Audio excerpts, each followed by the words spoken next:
Good morning, everyone. Thank you for being here today. Today, I'd like to call this meeting to order and announce that our invocation will be given by Pastor Kevin Jennings from Mount Olive Lutheran Church. Pastor? Hallelujah, Christ is risen. He is risen indeed. Hallelujah. In the name of the Father, and of the Son, and of the Holy Spirit. Amen. Amen. Lord God, as we pray for all who are in authority, we especially pray for this government given us in our beloved city. Give grace to my fellow citizens and I to value these officers and magistrates of our government as those who are sent by you. Instill in us the respect and honor that is due them. Endow these your servants with wisdom for their several duties, with a spirit of sacrifice for the common welfare, with mercy and justice, with uprightness and kindliness, through Jesus Christ our Lord. Amen. Amen. Thank you, Pastor. And our Pledge of Allegiance to the flag of the United States and to the Texas flag will be led by Fatima Abdullah. She is a Ray High School senior. She is graduating in the top three. In the top three of her class, and she'll be attending Harvard. So congratulations. So proud of you, Abdullah. Now please join me in the Pledge of Allegiance. I pledge allegiance to the flag of the United States of America and to the republic for which it stands, one nation, under God, indivisible, with liberty and justice for all. Now please join me in honoring the Texas flag. Honor the Texas flag. I pledge allegiance to thee, Texas, one state under God, one and indivisible. Thank you, and good luck. City Secretary, would you please call the roll? Mayor Paulette Guajardo. Present. Council members Roland Barrera. Here. Gil Hernandez. Here. Michael Hunter. Here. Billy Lerma. Here. John Martinez will be late. Why is it so? Ben Molina. Present. Mike I don't think it's Pesley. yours. Here. Greg Smith. Here. City Manager Peter Zanoni. Present. City Attorney Miles Risley. Here. Mayor and Council, a quorum of the council and the required charter officers are present to conduct the meeting. Thank you, Ms. Huerta. Okay, we'll go ahead and move on to our city manager's comments and update on city operations. Okay, great. Thank you, Mayor. And good morning, Mayor and members of the council. We have just one item today, but it's a very important one. It's about our financial health of the city. And as our audit committee was presented this material last week, what we'll see is that our financial health is very good in our city organization, the City of Corpus Christi. So we do have a PowerPoint presentation that we just handed out to the council, and we have it on the screen as well. So we're going to talk about the FY fiscal year 2021 annual external financial audit. The city charter requires that an annual audit of our finances be done each year and is overseen by the city manager. This is different than our internal auditor that we have and that the voters approved some time ago. We do have a third party that comes in and independently looks at our books, our financial records, and that is Weaver. This is the second year that we've used this firm. We do have a 5-year contract with Weaver. They're from Houston. Weaver completed the financial audit, but they work with us year-round to get this done each year around this time. And consistent with City Council financial policies, the financial audit was presented to our audit committee, City Council Audit Committee, last Tuesday, April 12th.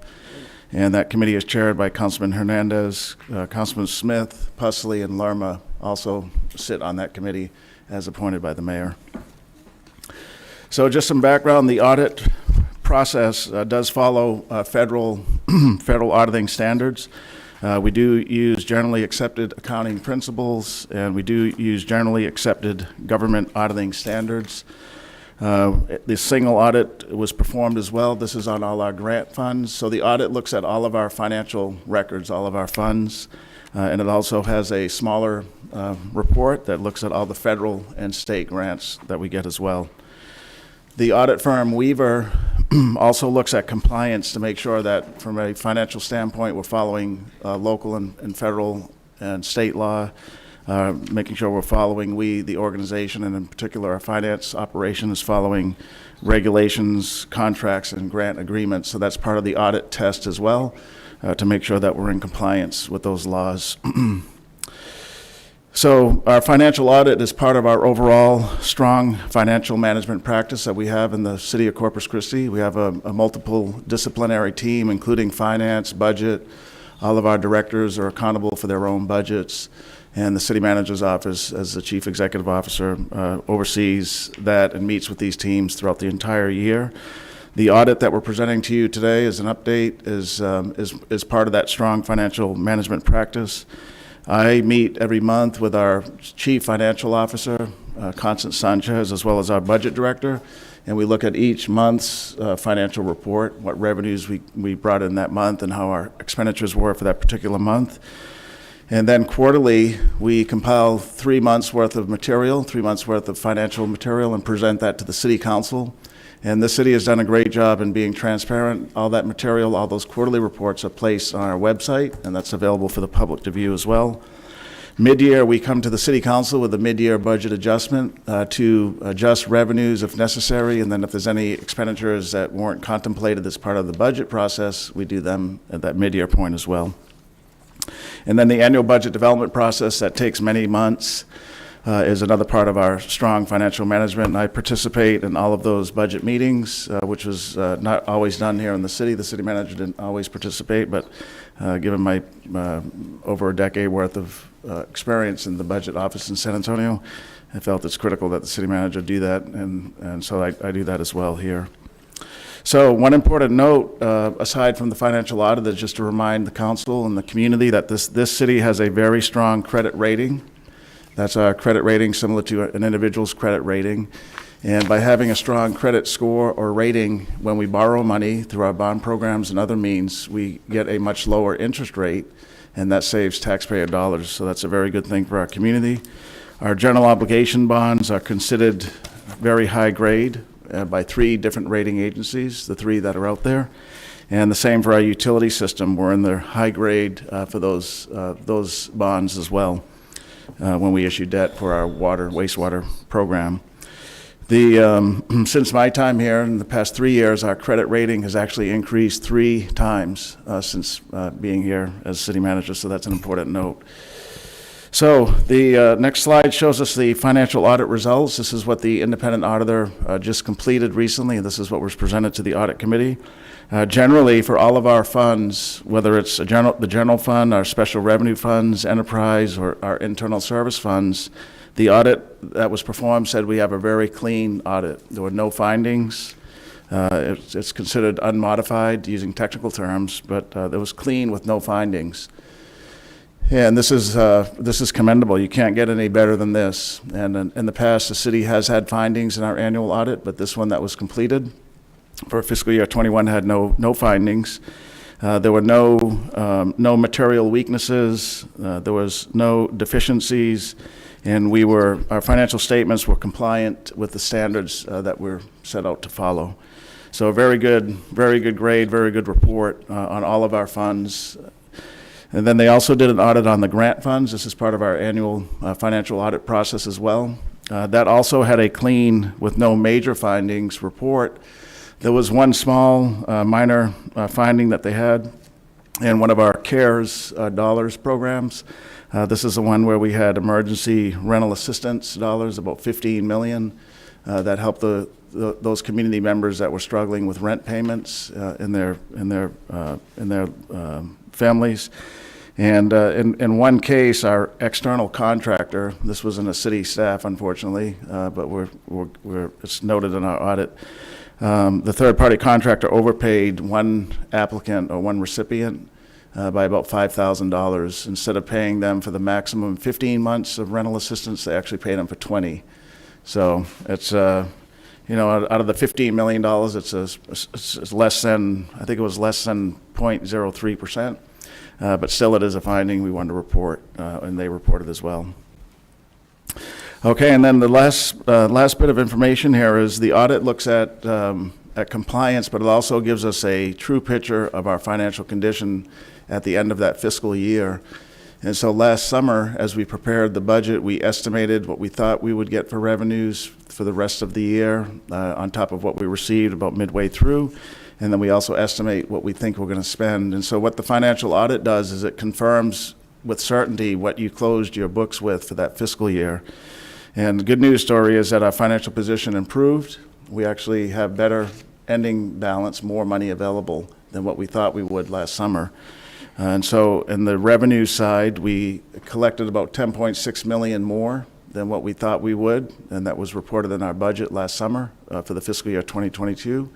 And so better sales tax, better property tax, a little bit better revenues in our solid waste collections as well. And then expenditures came just slightly under budget or slightly under the estimate by about 2.1 million, which is good. And we want to be mindful that we put those dollars into production, but we don't want to overspend. We don't want to blow our budget, so to speak, and we didn't. In fact, we had about 2.1 million in savings as we closed out that year. So overall, our fund balance increased by 12.7 million for fiscal year 21, and that takes our ending balance, our financial reserves, and other uncommitted revenues from what we anticipated to be 90 million up to 103 million. And if we look at that 103 a little closer, 77.4 of it is what we consider our rainy day or uncommitted balance, which is very good. This surpasses the City Council's financial budget policies by a significant way. It's about 28% of our expenditures for that year, so that's good. Our financial policies are between 17 and 20%. Some of that excess balance we generally use to start the new fiscal year, so it puts us in a very good position as we will be starting soon to develop the 2023 budget, and those dollars will help us start that fiscal year off in a positive position. And then there's some other dollars too that are reserved for things like carryover encumbrances. So a great report. This highlights that we have a very strong audit, no findings. Our financial position actually improved, and we are in compliant with federal and state laws when it comes to how we manage our finances. That concludes my presentation, Mayor. I did want to thank, though, some of the team members. Yesterday, we were at the wastewater treatment plant. We were able to acknowledge some of our employees, and we always want to do that. We're a big organization. It takes a lot of dedication from teams, and we know we have great employees out there. So in our finance area, that team is overseen by Constance Sanchez, our Chief Financial Officer. Heather Holbert, our Finance Director, is the lead in our Finance Department. Her Assistant Director is Alma, who's been with the city for many years. And then two other individuals that play key roles in the Finance Department. We want to recognize Jody Sandrusi and then Martha Messer as well. Judy is our Controller, and Martha is our Chief Accountant. So we want to thank these individuals for their dedication. We developed the budget for the city in the summertime, and so that budget staff kind of misses out on some of those summer activities. In the Finance Department, they developed the comprehensive annual financial report around the Christmas time. So unfortunately, that team is working around that holiday. So it's part of the business process that every city that has a fiscal year like that goes through. But we want to especially recognize the team for their work during those holidays, but also for delivering today what's a great report for the city. It takes that team to do that, so we want to thank them. I want to thank them personally if some of them are in the Yes. Well, Heather, I would like to ask Heather and Constance, is there anyone else from the team? Who else is on? Okay, here we go. Mark, yes, please stand up, because this is a huge good news story for the city of Corpus Christi. This is extremely important, especially in a time where so many cities across this nation are really struggling. Because of what's happened the last 2 years, and because of, Peter, your leadership, Constance, all of your leadership, and what you've done. We've been very proactive, and those numbers are there because of what your team has done. I mean, solely. So thank you very much. Yeah.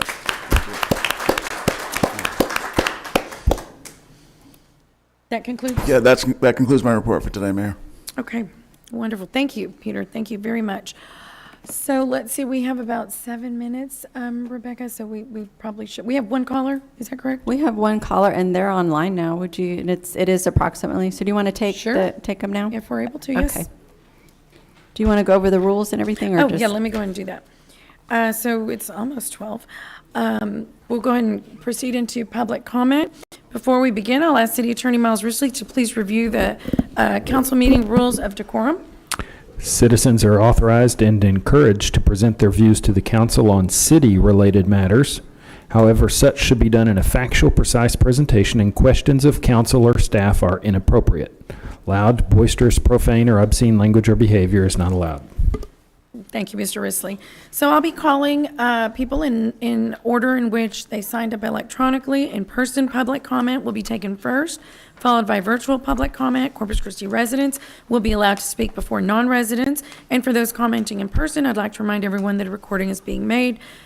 Please speak into the microphone located at the podium. State your name and address first. If you choose to speak during the public comment period regarding an item on the agenda, you may do so, but when the item is considered, you will not be able to speak twice on it. I do believe that we only have, we don't have any in-person public comment? That's correct, Mayor. We have only one person who is commenting by phone. Okay, great. Okay. So Miss Alicia Cowan. Miss Cowan, are you ready? Yes, ma'am, I'm here. Okay, very good. Go ahead and start your comment, and I'll set the timer. Okay, thank you so much. I just had a few items to address on the Graham Road. The samples that were taken were on the 21-acre tract, which is the 300 block, and the rezone approval in question today is for the 200 block. And I was just seeking evidence that soil samples were taken before development is approved and rezone is approved. Also on the, one second, let me find my paper. The item number 220535, it is in my opinion that no one individual should be granted authority over any city issues. And on the updated UDC code for platting, I think that this is, it kind of sets up for unknown future. So with the island being developed and many other places being developed, it's kind of one of those situations where you have a developer say with a plan that this is what they're going to do, but at the last minute, it's up to them because there are no lines saying that this is how it's going to be. So I do appreciate you hearing my comments. Sorry I couldn't be there in person today. And I hope y'all have a great rest of your week. Thank you, Ms. Cowan. Mayor, that concludes the public comment period. Okay, thank you.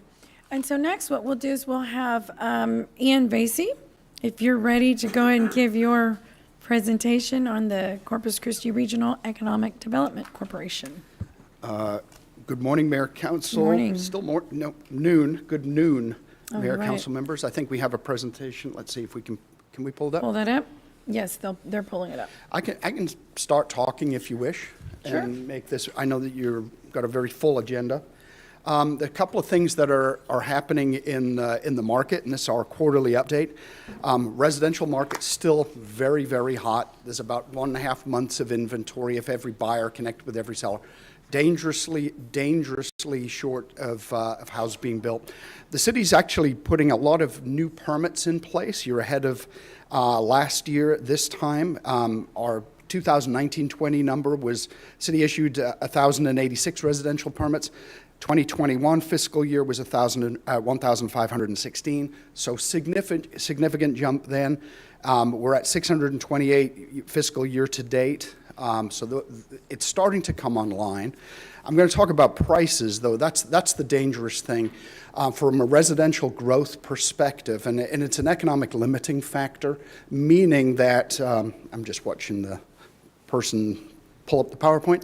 Limiting factor, you've got median home prices about $250,000. We're going to need to start seeing homes that working families that are making $60,000 to $80,000 a year can afford, which means it needs to be in the probably under $250,000 range, probably more likely $180,000 to $225,000. So we've got a little bit of a delta there. So let's see, you'll see the prices of houses there. Actually, the price between 2021 was 233, and it's jumped to 252,000, and 1.5 months of inventory. Those are very tight numbers, and we need to start thinking about how we get more homes, more affordable homes on the market, just so that we can keep the economic growth going. I'm not talking about, very low affordable homes. I'm talking about for median families that are working at one of the office buildings, one of the plants, one of the major industrial facilities. We need to start thinking about homes that can affect those folks. The unemployment rates, actually, this is prior month. 2 days ago, we got the February month, and this is really good news. Right. The March number showed 5.3% unemployment, as opposed to what it was the previous month at 6.3% unemployment. Actually, when Jim Lee and I were modeling it out and trying to figure out what we thought it was going to be, we thought it was going to be between 5.6 and 5.9%. The numbers came in a lot stronger than we thought it was going to be. Once you get to sub 5% unemployment rate, economists like myself call it full employment, meaning this churn in the market, somebody loses a job or leaves a job, takes some time off, and then gets right back into the market. Or there's people who are working and they get laid off, they get another job relatively quickly. So there's always going to be some unemployment and some folks that are perhaps more long-term unemployed. But we're starting to get to that point where it's going to have upward pressure on wages, and we're going to start seeing we're going to start seeing our inflationary rates go up, but that's going to be compared to the rest of Texas. Now, I would tell you that as you look at the various sectors, there's one sector that really we are paying a lot of attention to, and that's the mining, logging, and construction sector. We obviously don't do logging here, but it's mining of oil and gas and the construction sector, especially in the heavy construction and the industrial projects. We're about 5,000 jobs lower this year than we were pre-pandemic. And one of the things that is affected by that is Gulf Coast Growth Ventures, Exxon's kind of ramped down, Steel Dynamics is ramped down, Cheniere is ramped down. So we can see the spending going down a little bit, and the employment numbers go down from that sector. And those are very high-paying jobs. So when we talk, if you remember, we talked about this a couple of years ago of what's the next project. Our job is to kind of forecast what's looking 3 to 5 years ahead. And we said without another big industrial project that follows those, we're going to see some of those dips in certain sectors. We're starting to see that now. Now, at the same time, Cheniere is talking about publicly the feasibility studies on an additional 7 trains, smaller trains, an additional $7 billion in spending. Steel Dynamics is announcing deals with ThyssenKrupp for the Tesla truck frames and BMW. So we're going to start seeing some of those ramp up, and we're seeing a lot of turnarounds from the traditional legacy industries, if you will. They're going to eat up some of that. But again, we're watching that sector very closely. I'll tell you as well, the leisure and hospitality numbers, and I'm looking at the latest ones, pre-pandemic numbers, we're about 25,000 jobs. We're sitting at right now 26,500. The retail and leisure and hospitality sector is really recovered fully. And if you look at it, and just anecdotally, you look at any restaurant or hotel, they've all got hiring signs up. So those are some of the things that we're starting to see. But the higher paying jobs in that skilled construction sector, we are watching that one very closely. Sales tax collections, we track this very closely as well. Last year, you set a record here at the City of Corpus Christi in terms of sales tax collections, which is just a function of gross taxable sales in the market. So people were spending money. I'm going to tell you this year to date, you're ahead of last year's record by about $2 million. I'm going to quote you that number. Through February 2021, it was 14.3 million. Through February 22, we're at 16.3 million. So you're a couple of million ahead. Peter talked about the good news and the revenues coming in ahead. This is the first kind of place that we track that, and you'll start to see those the additional revenues coming into the city coffers throughout the year. So we're very excited about that. We're watching those things very closely. We've talked about the area project's net taxable value. Once you strip out all the incentives and things like that, these are just the revenues that the cities will collect after all of this is netted out. So you'll see over a 10-year period, the City of Corpus Christi on the economic development deals that we've all been involved in and worked through over the years, $175 million in revenues. very strong numbers. And over a 20-year period, it's even better, $851 million. And again, your big industrial projects like Cheniere and Gulf Coast Growth Ventures and some of the other projects, once they're in set tax abatements roll out starting in 2030, again, that's the council's policy. Once those abatements age out, if you will, you start collecting somewhere about it's going to be between $50 and $100 million a year from those projects. So that's your general fund revenues, and you collect those through pilot agreements in the industrial district. Again, it's not subject to the 3.5% cap that the state puts on your revenues. So that's why it's important. Industrial districts work for that reason, because otherwise, if it just goes into the general fund through regular taxes, you've got that cap that the state puts on the city. If you collect it through pilot agreements in industrial district, it doesn't count against that cap. So you've got winning lottery tickets in your hands. And I would tell you, thank you for putting me up, Mayor, earlier in the agenda. I'm going to be driving to Austin. Chairman Hunters roped me into a hearing tomorrow morning about how we do economic development and how we measure economic impact, job creation, how we do audits on various agreements, how we do performance, how we do reporting. So we're going to be talking through the best practices and all of those things. So thank you for moving me up on the agenda. Absolutely. But again, ties back very much to those revenues. You'll see our project pipeline. You'll see us a lot in the petrochemical and energy sector. Pre-2020, we were just doing gray and brown energy, oil and natural gas, traditional energy sector. Since 2020, we're almost exclusively working in green energy. That means green hydrogen, green ammonia, recycled plastics, things like that. And the reason for that is if you read, I'm sure you've read in the newspapers that the EU and the UK aren't going to be allowing the sale of traditional gasoline engine cars from 2030 and hybrids, mixed hybrids, until 2035. So the companies are starting to position themselves. Countries in the EU, Australasia, and Japan and South Korea are all moving away from traditional energy sectors and moving into this hydrogen. And we're getting a piece of those deals, and we're talking to those companies. Again, environmentally friendly. The latest projections are that we will see 3 energy sectors, electric vehicles being one, power coming out of wind and solar, and then the third piece of the puzzle being like green hydrogen and related products. We're working in that sector very hard. We're also working in the steel sector. We've talked about a number of companies. I'm going to tell you, watch that ThyssenKrupp deal. That could get very big very quickly. We're optimistic on that. Energy recycling, we're working in those sectors, as well as the drone piece, by the way. Drones, thank you so much for the money that you put into the university pieces. The $4 million the city council put into that, compared to match the university $16 million. These are really important technology developments, and it helps us with our economic diversification efforts. You'll see the projects there. I talked about ThyssenKrupp. We talked about last week, you saw us here over the last couple of weeks with Bootstrap Energy, again, one of the industrial district projects, and that the city will collect around $5 million a year on that project, as well as we report 75. Again, the range is 75 to 100 jobs. So we always report the lower part of the range. You'll see us working out in the various business attraction efforts, the World Hydrogen Forum, South by Southwest technology piece, the MRO, maintenance, repair, and operations. We're working very closely with our friends at the airport to get additional benefits and additional companies into the airport, Industrial Asset Management Council, the Steel Technology Show, things like that.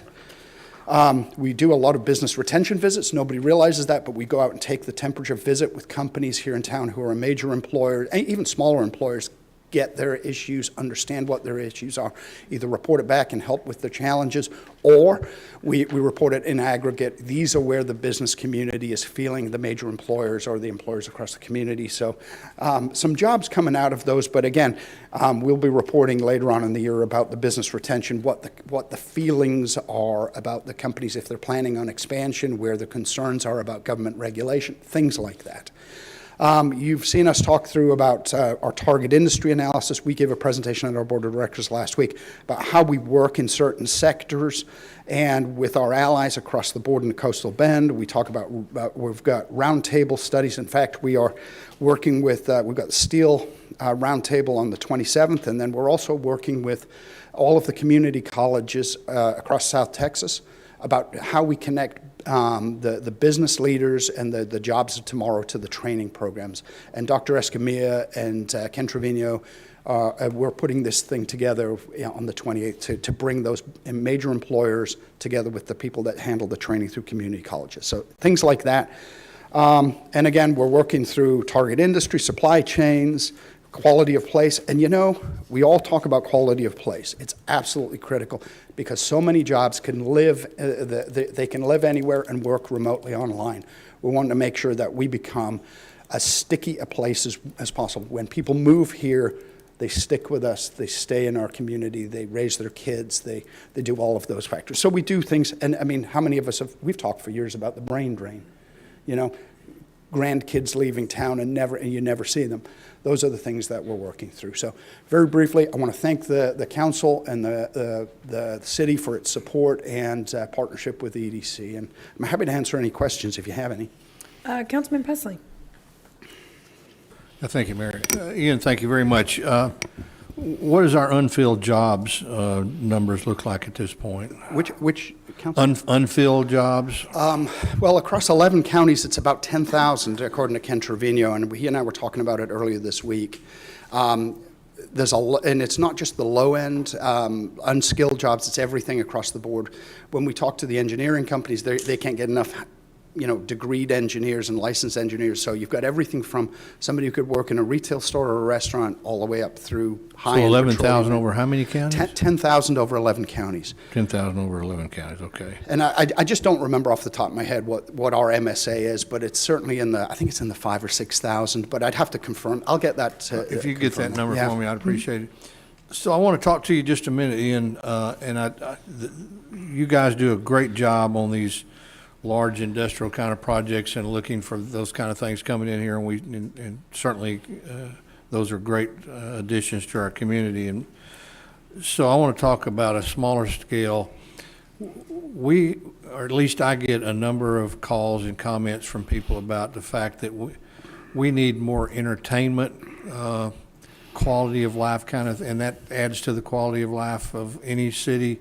So, for example, restaurants and not that I'm a huge fan of chain restaurants, but there are some good ones. But we need more of those kind of things here. Ian, do y'all ever look at that, or can Councilman, you focus on? We do a little bit, but our remit is a very difficult thing because we tend to work on what's called primary jobs, meaning if we recruit another Ford dealership, Charlie Hicks is going to be all over us and saying, look, I'll sell half as many Ford Explorers because there's a new dealership. There's a finite amount of money in the market, and essentially the term is cannibalization.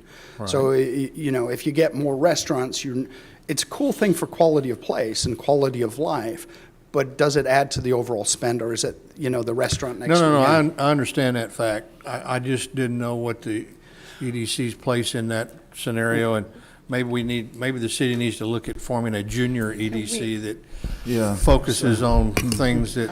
Yeah, Councilman Pesley, so the EDC does focus some on small business, but the Mayor Guajardo, with her administration, she's placed an emphasis on the small business recruitment here in the city, and as well as myself and Andrea, I hired an assistant city manager. So the mayor is focused on this, and we are as well, and we augment Ian. A good example is it's not entertainment, James Avery. The mayor hosted a press event here to welcome them. This is their only other location outside of the north of San Antonio where they'll be making jewelry. So that's a good example. We want to attract those smaller businesses and entertainment businesses as well. That's something we're focused on. Yeah, I get a lot of comments from people who come here to visit from out of town that, well, it's a great place and we like the beach, but there's nothing much to do after that. So I think it's something we really need to we're getting big enough now. We need to seriously look at that. So. Yeah, we are. The mayor and I have been talking. And you're absolutely right, Councilman, because, the CCREDC, they focus on the big stuff, which is great, but we do need the smaller stuff, and we do get calls every now and then. That my office will get a call, or it'll trickle into your office, and where does it go? So, Andrea, that's a big concern of mine. Not concern, but it's an initiative we have to have, a focus, right, with the city, that we are proactively looking And then we also have a place for them to call outside of the EDC that is a bigger focus for bigger business. So yeah, good, very good points though. Councilman, the mayor and I have talked about this at length. It's really an effort. We have something like $100,000 a year in databases of various research pieces, Right. and making access to that and sharing that with the mayor, the city's in-house group, if you will, and that kind of falls within Andrea's remit, if you will. But we're all working very closely together to kind of we understand it's a priority. I'm going to tell you, I stood before the Port Commission this morning, and Mr. Strawbridge said, "When are we getting a Costco?" You know, things like, I mean, I knock on wood, I love Costco. I spend a fortune at it, and the wine and the steaks and stuff, but it's, yeah, we get asked this a lot. And we also get asked about things like Trader Joe's and, you know, people who move from another area, they have certain expectations. Yeah. Thank you. Councilman Hernandez. Thank you, Mayor. Just some other things that are concerning, and you didn't mention anything about inflationary concerns and what the expectation is there. What are you hearing from our industries on the concerns around inflation, the rising inflation? It's going to have upward pressure on wage rates. We are hearing it especially on the I don't want to say the lower paid sectors, but leisure and hospitality, where they're very price sensitive, they're going to have to be moving up from, you know, $9.75 base, you know, minimum wage up into the $15 an hour range. We're starting to see those factors. That means, you know, one of the challenges we do see is when people have the ability to choose multiple options for where they want to work. A company, a restaurant, for example, that gives somebody, a wait staff person, 20 hours a week, Monday, Tuesday, Wednesday 1 week, Thursday, Friday, Saturday the next. They're going to struggle to fill those positions because that person isn't making enough from one job, and they can't cobble together two jobs because of the shifting schedule, shifting things like that. So it's going to bite hardest on those lower sectors. Again, gas prices, $4. If it hits $5, that's going to have a very significant effect. Now, the lawyers and, you know, that are out there, the accountants, the senior management, they're just going to pay it. But it's the people that are on that lower 20% who are going to really struggle. Now, you get into some fields, especially once you get into the medical field, those wage rates aren't keeping up with inflation. People who are CNA, certified nursing assistants, and there's a lot of them in the community, everything from, you know, at hospitals through nursing homes and things like that, they're running 30 or 40% short of those staff because they just can't hire them because they're paying $15 to $20 an hour. It's a tough job, and you can make $15 an hour at McDonald's or at Starbucks or something like that. Tough position. And we're going to start seeing that really bite in the service sector. And if the inflationary rate 6-8%, everything is a knock on it. And I'm going to tell you, it's going to bite hardest to the folks at the bottom. And again, those are the folks who are struggling to pay their rent. Those are the folks that are struggling to pay you know, their cars. They're one car repair away from being essentially homeless. So we really need to be thinking about even backing away from just kind of the direct thing. We need as many training programs. Wouldn't it be cool if everybody had credentials to make a job? Like every kid graduated from high school here and had some kind of credential that could get them a job making $80,000 to $100,000 a year or more. Those are the things where we have to start thinking about how do we upskill everybody. Because look at the unemployment rate. If it hits 4%, pretty much everybody wants to work or can work is pretty much in a job. So how do we get them higher paid? Those are the things we're thinking about. We don't have good answers for it. Don't know if anybody does, really. Well, let me give you an example. My son is about to graduate college in May, and he was fortunately he has a job. He has several job offers.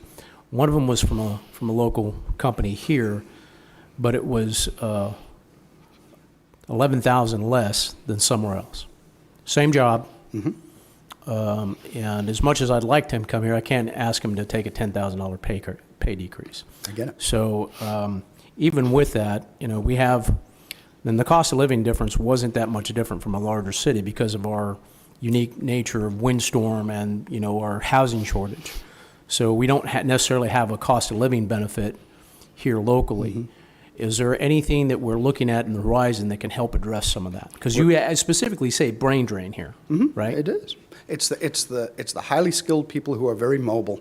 And we are talking to companies, we're talking to the engineering companies, we're talking to the manufacturing companies. They have the flexibility to pay the highest.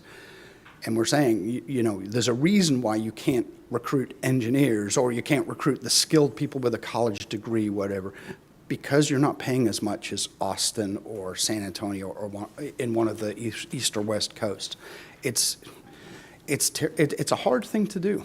And I'm going to tell you, my daughter's away in college, and, you know, when I talked to her about, hey, come back, and she's like, hey, the real money's on the, you know, West Coast or up in the Northeast or places like that. And you sit there and go, you know what I'm going to be looking at with the grandkids too. So those are the challenges we got. It's not an easy thing. I mean, it all comes back to what are companies willing to pay. Okay, and lastly, I know we had talked about this before, but the industrial district agreement is going to be coming up, right? And I 2024. 2024. So I fully expect, you know, the EDC to work with our city staff in terms of renegotiating that. You know, I know it's a city agreement. However, I think it's important to have more sets of eyes on it than just ours. We have actually we partner and we'll be working as needed. We're a resource to anybody at the city. I'm going to tell you, Mike Culbertson, CPA. He's been here 15 years, and I'm going to tell you, he's probably one of the smartest industrial district financial agreement people that you can come through. And he's our chief operating officer, and I'm going to tell you, he's a huge resource to be able to utilize on any of these agreements. I used to think I was reasonably good at this. Mike is like Rain Man when it comes to these things. Well, you know, it's important that we start sooner rather than later. So just whoever is going to set that up, and then I'd recommend including some of the city council members in terms of, you know, what that's going to look like or the shape of it specifically. Also, do you have a specific policy? And this kind of ties in with the industrial district agreements, a specific policy on what economic incentives to utilize or what are the priorities, you know, whether it's a 380 agreement or 212, well, 212's kind of changed, but the in terms of how we do this, because, you know, there have been complaints that we've had most favored nation type agreements that are out there, and hopefully we can address some of that during the renegotiation process with the industrial district agreements to where we have something more consistent across the board. But please give me your thoughts on that. Right. People think we negotiate incentives like a poker agreement, like there's a winners and losers. It's actually, we're all recovering accountants in economic development. The better ones are. We do things on spreadsheet. In fact, we will even give companies the spreadsheet and say, look, this is what the deal is worth. It's an Excel format, an economic impact using IMPLAN model, which was developed by University of Minnesota, which is the gold standard. So it's not a, you know, company A gets X amount of dollars and company B that's doing the same thing gets a different amount. It should be uniform across the board. It should be based on the economic impact. And I'll tell you that, you know, if you hire 40 accountants making $100,000 a year, it spends differently through your economy as 100 welders making the same amount of money. It's a weird little thing, but you base it on NAICS codes. It's very complicated. We don't play favorites in these things. We plug the numbers into the models. We even give the models to people who are sitting across the table and say, tell us how it's different. That's one of the things we try to do. So again, certain programs, certain companies qualify for things based on their NAICS codes, based on the manufacturing standards, based on what the state of Texas regulates. In fact, I'm going up to testify tomorrow on the son of 313, which is whatever that happens to be, but the state let the 313 agreements lapse. And here's why it's important here, is our friends at the school districts, if you don't do a 313 agreement and you're subject to Robin Hood, you get money stolen. I don't want to say stolen, that's a terrible word. They get money taken from them by the state. They never know how to budget. In fact, it's reassigned, yes. And you sometimes don't even know until a year or two later. The school district don't even know what that number is until a year or two later. You have to almost put it aside. And I'm going to tell you that if we don't have a replacement for that incentive program, we will start losing deals to Louisiana, Mississippi, Alabama, Oklahoma, New Mexico, who all have these agreements, a unilateral disarmament.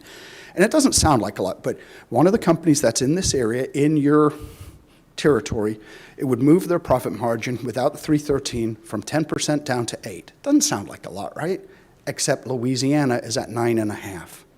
So we wouldn't have had that deal but for that.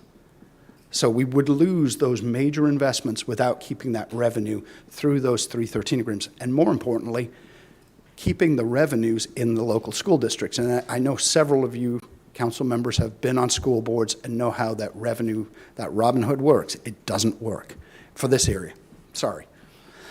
Editorializing, I should be quiet. Okay. Thank you. Okay, thank you. Thank you. Councilman Hunter. Thank you, Mayor. I got two quick questions on your presentation. You said that the EU's changing their energy policy. What years were those again? 2020, we really started seeing a transit, and we didn't implement a policy. We just saw the change between companies looking in gray and brown, which is oil and gas, traditional non-renewables. And then after about 2020, everything shifted into the interest in green hydrogen, green ammonia, or other renewable fuels. And this is more nerdy than it needs to be, but for the folks on camera, you're going to start hearing those. Hydrogen's going to be considered one of the base fuels of the future, but hydrogen in and of itself is dangerous to transport. You think the Hindenburg, right? You know, boom. Except if you convert it into ammonia, the chemical symbol for ammonia is NH3. So you've got not one nitrogen atom, 3 hydrogen atoms. It's relatively stable. You can move it in a tanker.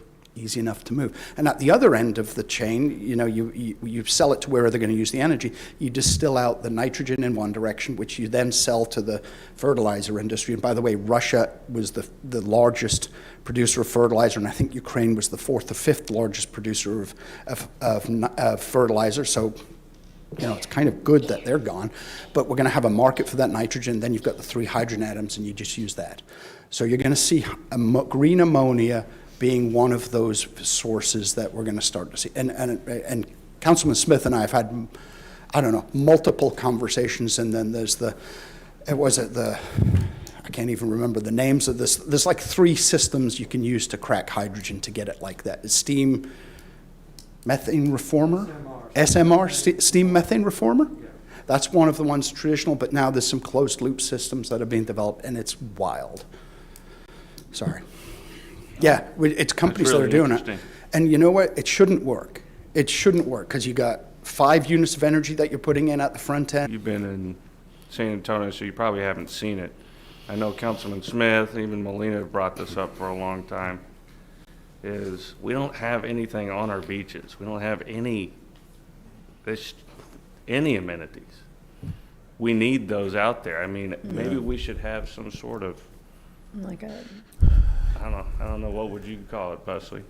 Yeah, amenities on the beach. Sort of meeting about policy changes, ordinance changes, I don't know. We've been told in the past that we're not allowed to put certain things out there at certain distance from the beach. Maybe, I'm not sure. oh, right. Well, I think with the, we presented the preserve at Whitecap, and I think that and the other development across the Park Road 22 bridge is going to be the beginning of that turnaround. There was a development also that was at an abandoned condominium where we worked with that owner to get some type of a boardwalk to the beach, and there was supposed to be some type of an outdoor entertainment, a bar type area. Our biggest problem though is Mustang Island. That's pretty much, that's the county's beaches, right? If I'm not mistaken. What is most of Mustang Island? Is ours? The majority is Port Aransas is a little over 6 miles on there. We've got about the same, and then the state parks has 3 or 4.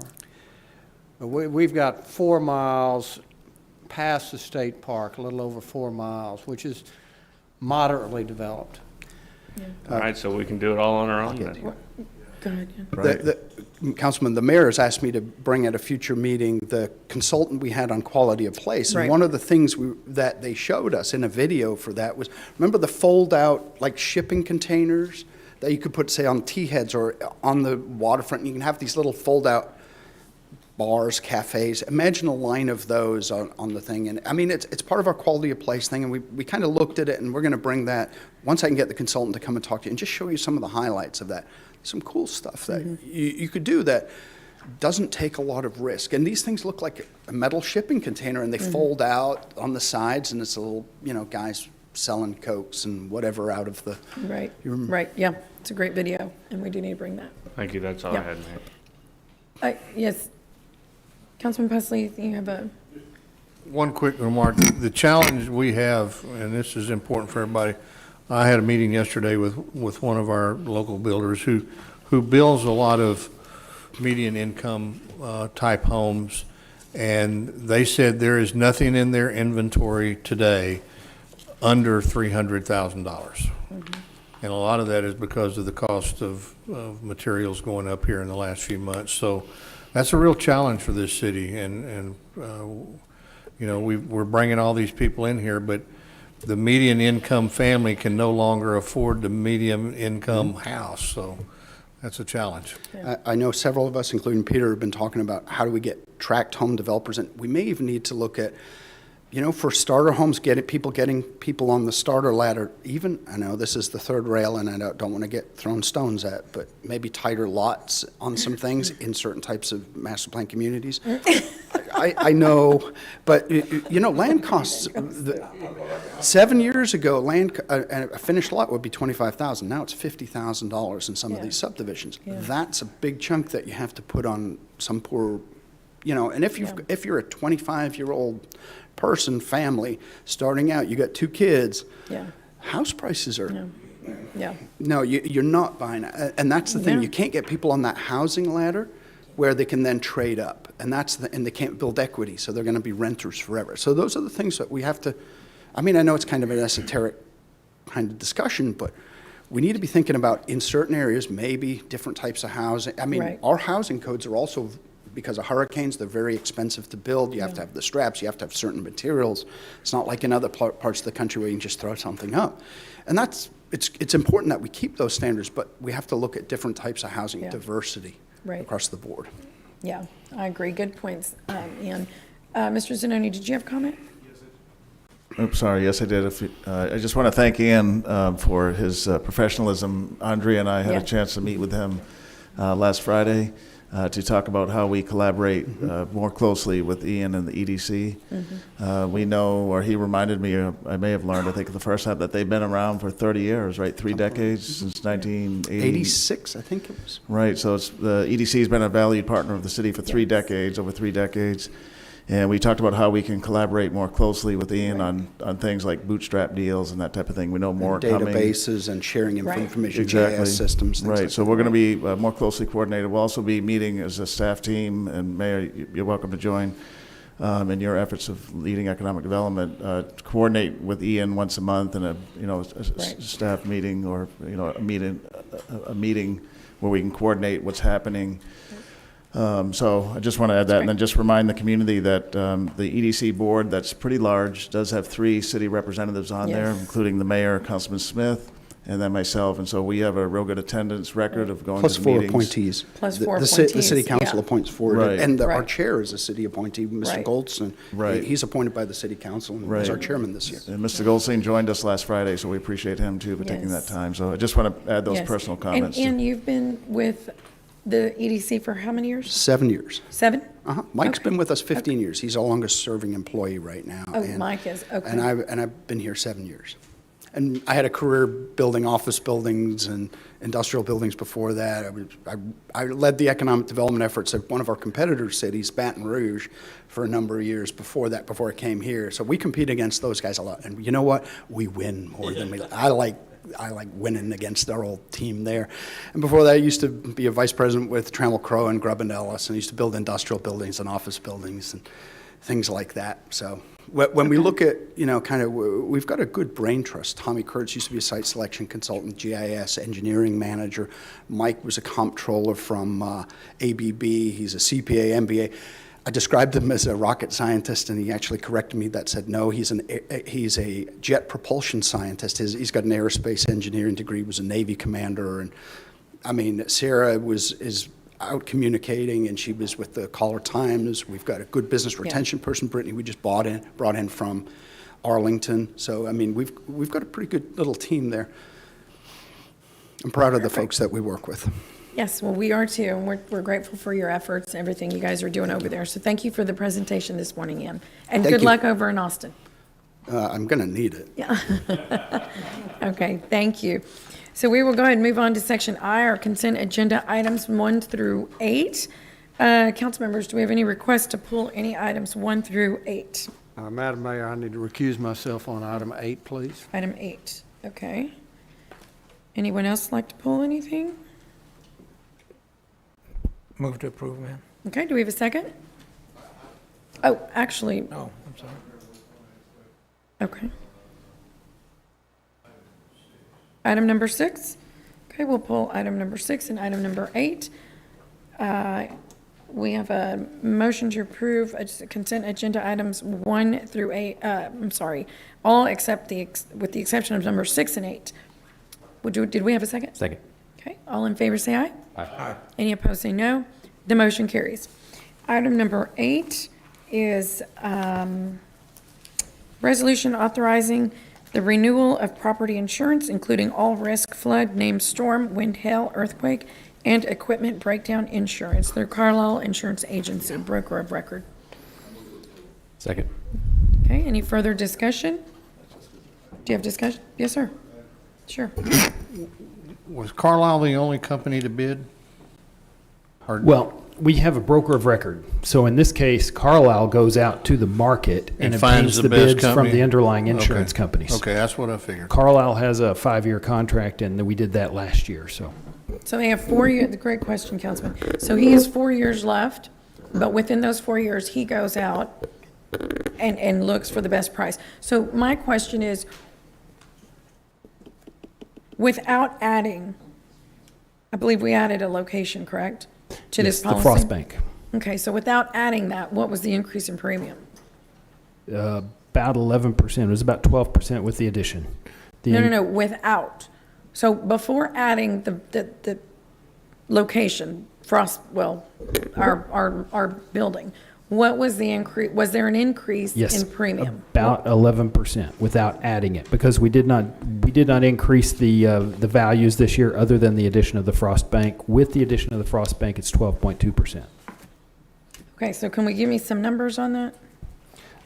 And if I'm correct, and please correct me if I'm wrong, nowhere does it state that this policy is going up by X dollars, and then in addition, we are adding a building, which would clearly logically increase the premium. The 5-year comparison is in Or the is it agenda correct? memo. No, it is here. Yeah, there's a 5-year comparison in the agenda memo So- of premiums. Is that the 20, 20, 28 maybe? Yeah. Premium 2884. Yeah, and it's the premium increase, it was a lot greater in the last 3 years. I It recall. moderated a bit this year. Right. What we are planning in the upcoming year is probably a significant increase in our deductible, because one of the reasons that our premiums are going up is because we're filing claims. We're filing claims because our deductible, our Right. value has continued to increase, and we've had as our deductible stays the same, the probability of filing a claim increases. Right. Right, that table on page 2, Mayor, shows that there's a 5-year trend, but if we just look at the last year, in 2022, the cost was $3.6 million, and it goes up to $3.927 for 2023. But that's with the new building. Right. And, not new, but adding a Right. building. And Carlisle continues to be, first of all, they're a local company, so they hire highly qualified local individuals to help shop for insurance rates, as Miles said. They search across the country for a good value for the city, so that we can Right. get the most affordable rates, but with good coverage as well. We have a lot of property, so we appreciate Carlisle's work. The Yes, top we row do. is the total insured value. It was $761 million last year. It's $769 million this year. So that $8 million addition, that was the addition of Frost Bank, because we did not do an overall increase in the total valuation, which like we did in the previous year. Okay. Okay. You good? I'm good. All right, very good. So I'll entertain a motion to approve item number 8. We have one. We do? on the Is floor. there a Yes, ma'am. second? There was. Okay. All in favor say aye. Aye. Any opposed say no. The motion carries. Yes, and for the record, Greg Smith abstained. Yes, okay. Item number 6 is a motion awarding a construction contract to South Texas Builders Partners, Corpus Christi, Texas, to complete the improvements for the Art Museum of South Texas. And that was pulled by Councilman Besley? Okay, go ahead. Jeff, in looking through the bid tabulations, there was a couple areas there on the bid tabulations that sort of jumped out on the page and sometimes are concerning. For example, on C3, the remove existing windows and replace new windows. You know, one of the companies bid $115,000 and the other was $419,000. So whenever I see discrepancies like that, I get a little nervous about, well, is one of these companies seen, because if you look at everything else, they're pretty close, but that one just seemed to me to be way out of whack.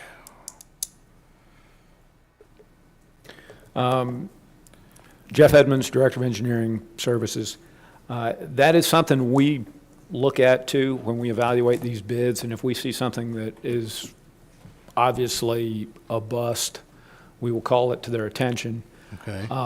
They are given a period of time to claim an error, and I actually thought that was the one that you were pulling because that actually happened on the other item on here. Right. That is for the water treatment plant, where they, and of course it wasn't just one line item, it was multiple line items that were way out, and they, after reviewing their bid, they said, yeah, we've got an error, but we'd like to withdraw our bid. Yeah, I saw that. So that wasn't the case in this one. They're standing by their bid, Okay. and since we only got 2, it's No, I know, it's a little difficult, but. It's not a good Okay, I data set. just wanted to bring that to your attention so we don't get down the road and we have somebody go, whoops, we've pearled that one and we're gonna come back to the city for a change order, so. Well, so here's what happens. After you vote to award this, we award them the contract, and if they don't send it back signed with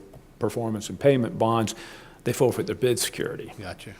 And when they get it, you know, either they're on the hook or their fallback is their performance bond to get the work done for the price that they've bid. Okay. Right, but Councilman, we have, they've been, South Texas Building Partners has been entering into our market here in the city's business, and they've been. Yeah, I know they've done a number of projects. Right, now. they've been doing a great job, so we And look forward to them completing this. This is an important project, Okay. and Yeah. something that we've been, since I got here 3 years ago, we've been focused on. Okay. And so we're glad that they gave us those bids, and we look forward to them doing this work. Yep. Just bringing that to your attention. Motion to approve. Great. Okay, any further discussion? All in favor say aye. Aye. Any opposed say no. The motion carries. We'll move on to Section K, public hearings 9 through 11. Item number 9 is a zoning case, number 0322-02, Elizabeth and Edelmiro Garza in District 1. Waiting for the case to come up. Thank you. Good afternoon, Mayor and Council. Al Raymond, Director of Development Services. The case before you is to rezone the property located at 11110 Interstate 37 from RS6 Single Family 6 District to CN1 Neighborhood Commercial District. The property is located just south of the intersection of Upriver Road and Violet Road. The applicant is Mr. and Mrs. Garza. The purpose of the rezoning request is to bring the property into conformity and allow for a mobile vending unit. To the north, east, and west are vacant properties zoned RS6, Single Family 6 District. To the south, of course, is IH 37. 12 notices were mailed out within the 200-foot notification area. 0 were returned in opposition, 1 was returned in favor. As you see there on this slide, 6, 11, and 12, lots 6, 11, and 12 are undersized. They're small, non-conforming lots. That is a result of the taking from TxDOT back in the day when they were doing I-37 access improvements. Although the proposed rezoning is inconsistent with the adopted comprehensive plan, the Northwest Area Development Plan, and the future land use map, which calls for low-density residential use, it is generally consistent with the broader elements of the comprehensive plan. The property is 150 feet to the west away from commercial uses. It's 450 feet to the east away from commercial uses. The proposed rezoning would bring the property and its associated uses into conformity with the UDC. Planning Commission on March 9th unanimously recommended denial in lieu of a special permit. The special permit would allow the residential use by right, whereas the proposed rezoning would not. The special permit uses are as follows. Uses authorized by the special permit, other than those permitted by right, is a restaurant use for an outdoor mobile vending unit and an accessory use. The operation hours would be 6 a.m. to 10 p.m. Location of the mobile vending unit shall be established on site and outside of the street yard. Additionally, it should not be placed within the right-of-way. Utility connections would be allowed per permit if needed. Parking would be requirement, 4 spaces at that. Other requirements, obviously, a special permit does not preclude requirements with the UDC, with the municipal code, with building, fire, and the health codes. The time limit, as always, is a complete mobile vending unit application must be submitted within 12 months, or this special permit would be deemed expired. Planning Commission and staff recommend approval of the special permit, and I stand by for any questions. Councilman Lerma. Thank you, Mayor. Al, this is right there off of, right on Upriver Road, right on the Violet exit. Yes, sir. Am I correct? Yes, sir. Has anyone from city or street department ever stood there at 5 o'clock and watched the traffic coming off of Violet Street, 60, 70 miles an hour off that onto Upriver Road, right where that food truck is actually at? I have, and it's a safety issue. It's a big safety problem because these people that will stop there to purchase the items that they want from the food truck are parking right on the side, right there on the side on Upriver Road. And you've got traffic flying off of there, and then you've got traffic coming up River Road that has to yield because you have an on-ramp right after this food truck. So you have traffic crisscrossing, one coming off and one coming on. And at 5 o'clock, the freeway is backed up with traffic coming off that ramp on Violet, sir. My biggest concern is the safety issue. Okay. Now, if this food truck has 6, 7, 8, 10 parking slots on their property, I might think twice about it. But at this point, the people are going to stop right on the side of the road to get to that food truck, and that's too dangerous. And at this point, I can't approve this because of that one reasoning, the safety reason. Okay. And Mr. Raymond, is that, how would we rectify that, or could we? Well, we are requiring a minimum of 4 on site. We could approach the operator and see if they could move, because it's a mobile food truck. She has room to relocate and reassemble or address the site and maybe accommodate 2 more spaces. But you're right, I know they park along the access road and cars are zooming by. Yes. Well, the entry ramp is just south of she's just north of this, right? But you're talking about. I'm talking about. They're like 50 feet apart, the on ramp from where the food truck is. So that's what I'm saying. People are crisscrossing. No matter how you look at it, they're speeding up to get on the ramp on I-37, They're speeding up to 50, 60 miles an hour to get on, and the traffic's coming off at 60 miles an hour. And on top of that, you have a red light on Violet. That's where the traffic backs up, when the red light's going on. And this is normally in the afternoons, 5 o'clock traffic. Okay, and that's just a big issue. I'm not willing to take that risk. Understood. And you asked how we could. Yeah. How can we resolve it? I don't know. We could revisit with the Yeah. operator and see if we can make subsequent adjustments. Correct. I would also say it's a policing issue, so I'm sure our friends at TxDOT and also with State Highway Patrol would be monitoring if folks are parking on the right-of-way. If they're choosing to park on the right-of-way, then they're choosing to commit a traffic violation. Right. So that is not the fault of this particular person running their business. What they're trying to do is find that healthy balance from when they lost their restaurant and now are able to recover their business Right. through this food truck and still maintain their single-family home. The demand primarily is coming from the surrounding neighborhood. This is not, folks from the island driving all the way across town to have a taco Right. on the side of the road. This is simply the neighborhood is Yeah. supporting a local business that is trying to get back on its feet. Yeah. So part of our facilitation is to Absolutely. find that way. And that's very important, and it is, which is why I think maybe we should have, and Councilman Pesley, I know you have a comment, but maybe we should go back and talk to them about this, so that we don't create a bigger problem, Problems, right, right. for police or whomever, because I think you're absolutely right, Andrew. It's to help them, and they're just trying to make something work. So, yes, sir, Mr. Pesley, go ahead. Yeah, thank you, Mayor. I have to concur with Councilman Lerma.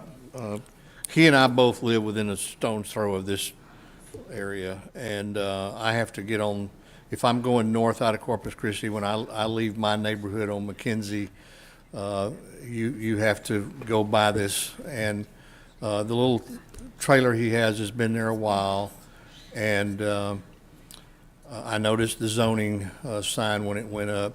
But this is truly, several years ago, TxDOT, in their infinite wisdom, moved the exit ramp from where it used to be back behind the entrance ramp up to where they almost cross. And I will guarantee you there's at least 15 near misses a day at that intersection, because people are coming off of 37 there at full tilt to exit on to go to Violet. And Councilman Lerma is correct. The cars line up at that red light at Violet and back up past where his little trailer is. And I mean, and so I've watched the cars parking there to access his little business, and we're going to create a very dangerous situation if we do this. Somebody will get run over and killed out there because people are parking on the side of the road to access it, and it's human nature. That's what they're going to do, and I don't know that 4 parking places is going to solve that issue. And you're right, we could, if This is just a bad location to try to put a commercial business where people are going to stop and try to turn into, because people are fighting now to cross the traffic coming off of the interstate to get on the interstate. And it's just a very bad design by TxDOT, and I don't know why they did it that way, but unfortunately they did. But I'm with Councilman Lerma on this one.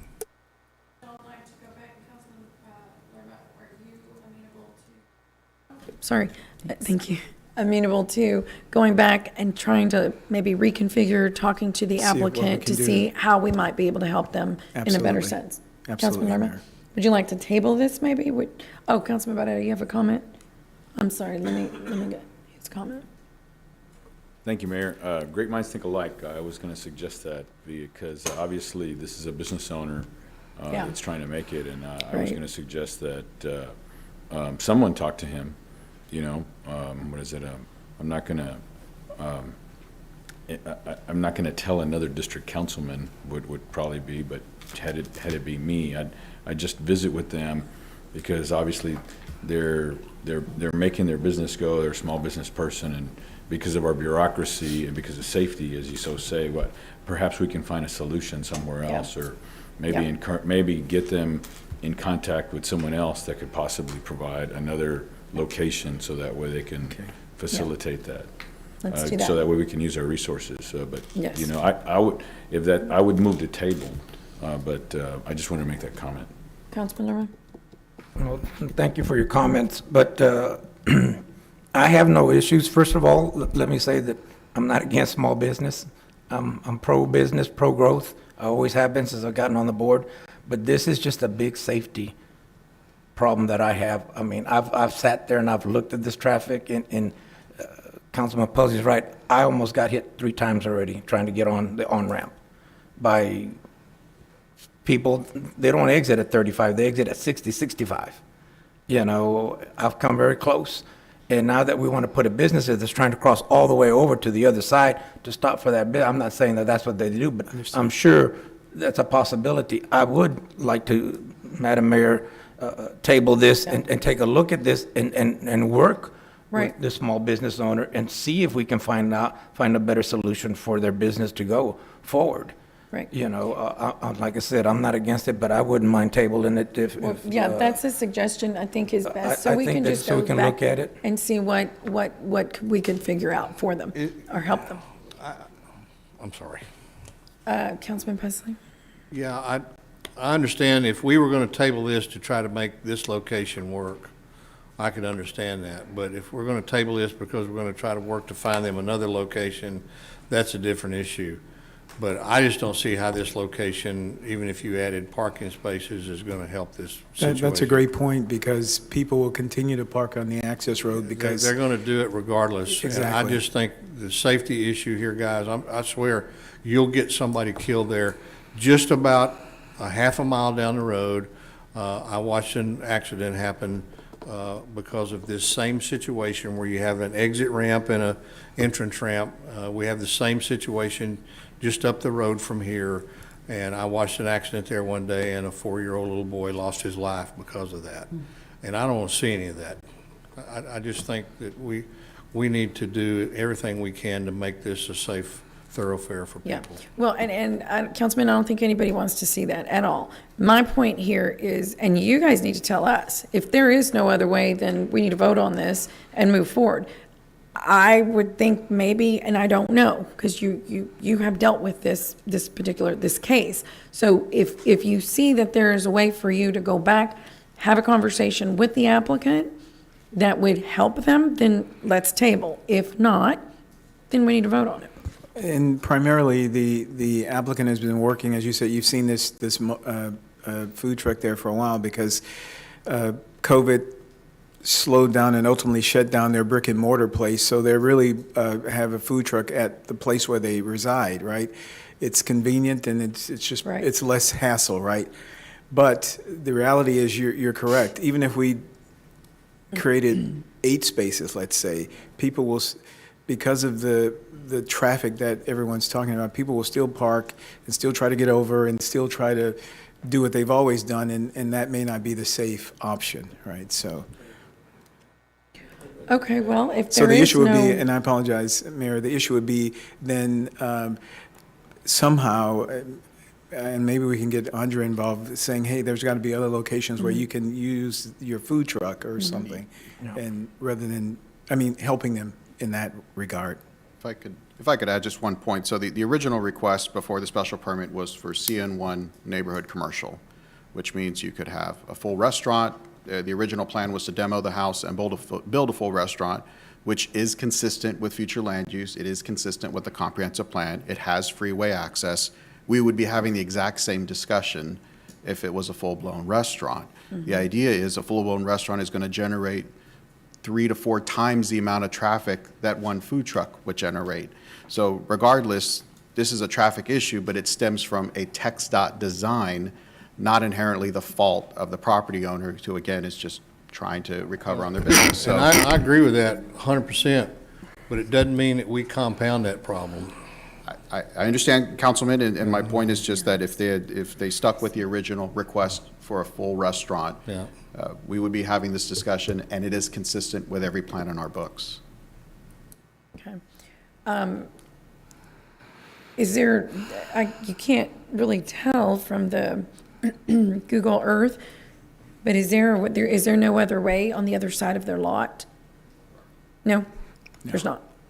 Correct. Yes, ma'am. There's a private driveway that's used for access, and the next lot is the large stripes. Oh, I see. Okay, so there convenience is store. really no other, Yes, ma'am.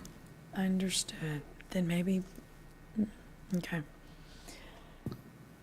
I just don't want it on my shoulders, ma'am, that someone gets Yeah. hurt. that's Well, then innocent. let's So, go ahead and, oh, I move that, well, he's, somebody else- Councilman Hernandez has a comment, a quick comment. Go ahead. And Mayor, also, we have to hold the public hearing, just as a reminder. Correct, thank you. Thank you. I just had a quick question here. Is this a question for zoning, or is this a question for plating? I mean, when you get this special permit, I mean, are you supposed to, anytime you have something like this, you're supposed to have a certain amount of parking or something along those. I don't see any parking availability here, And so. we established the Councilman, we established the requirement of 4 spaces in the special permit. So it is a zoning request, Okay, but right? where? Excuse me. Well, Where are they gonna the- park? the There's a applicant house will there. have to, the applicant will have to create those spaces, right? But we said 4. When Councilman Lerma gave his comments, he says, well, what about 6? But the issue is still the same. They're going to use the access Yeah. road because it's Right. easier. Right. So, I Okay. mean, obviously, if you have more than 4 people, how, Well, you wouldn't, that's the point. that's just it. Well, I don't know. I don't know how many people they're gonna have. No, but Councilman, that's the whole point we're talking about, is it becomes a very, a critical safety issue. And if there isn't another way around putting that, placing the mobile, the vendor, what do you call it? Mobile vending unit, right? The unit elsewhere, which there isn't, I mean, Yeah. you just answered that, then there is no point in tabling it. Well, yeah, that's the point, but then you have these other properties that you have something like cutting across those properties. I mean, and they're platted a little weird, kind of at kind of an angle and. Ironically, the cut-through kind of dirt path that you see is made by the neighborhood. They're the neighbors that are patrons of the business. So they ride just much like the island with golf carts, they ride their ATVs down the residential street. Okay, but who owns that property? That is an adjacent property Several owner. property owners, right? So there's Separate. 3 separate property owners that own that little section. Those little squares, right, yes. That's Wow, Okay. okay. Text All right. dot decision. Okay, I'm gonna Thank go, you. I'm gonna open public hearing. Is there anyone in the audience that'd like to comment on item number 9? Okay, there being no one, I will close, or is the applicant here? Okay, I'll go ahead and close public hearing, and I'll entertain a motion to approve item number 9. Madam Mayor, I Yes. have one statement. Sure. Coming off the off-ramp, can we put some kind of barrier that makes them go past that food truck to where they have to get off on the McKenzie exit and stay on Upriver Road to get to that food truck? You know how TxDOT has these plastic rods Right, in the I know. street? Can we put that as a divider there to make sure the traffic can't come straight Cut across? Well, we can I don't make know. that- I mean, I'm make just that proposal. questioning it. Absolutely. We have a meeting on the 2nd with TxDOT on TxDOT. some We other can make that projects, and request, we can right. absolutely bring up that request to add some delineators. I don't know That what is they call a it. perfect traffic calming device that we encourage across the city. That's a If fantastic idea. we're going to look at that, then I wouldn't mind tabling this Okay. until we get information Okay. on that, if that's okay. That was, yes, Okay. that was my point. Now, motion to table. Motion to table, do we have a second? Okay, any further discussion? All in favor say aye to table. Aye. Any opposed say no. The motion carries. Okay, item number 10, zoning case number 0222-05 ERF Real Estate Inc., located in District 2. Waiting for the proposal to come up. Presentation. Okay, thank you. Good afternoon, Mayor and Council. The case before you is to rezone the property located at 4130 South Alameda Street from RM1 Multifamily District and RM1 SP Multifamily District with a special permit to CN1 Neighborhood Commercial District. The property is located along the east side of South Alameda, south of Cameron Parkway, and north of Everhart Road. The applicant is Ed Rochelle Foundation Real Estate, Inc. It is not platted.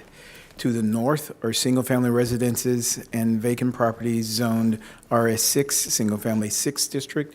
To the south, across South Alameda, is a commercial shopping center zone CN1 neighborhood commercial district. To the east, across Everhart, is a commercial shopping center zone CG2 general commercial district.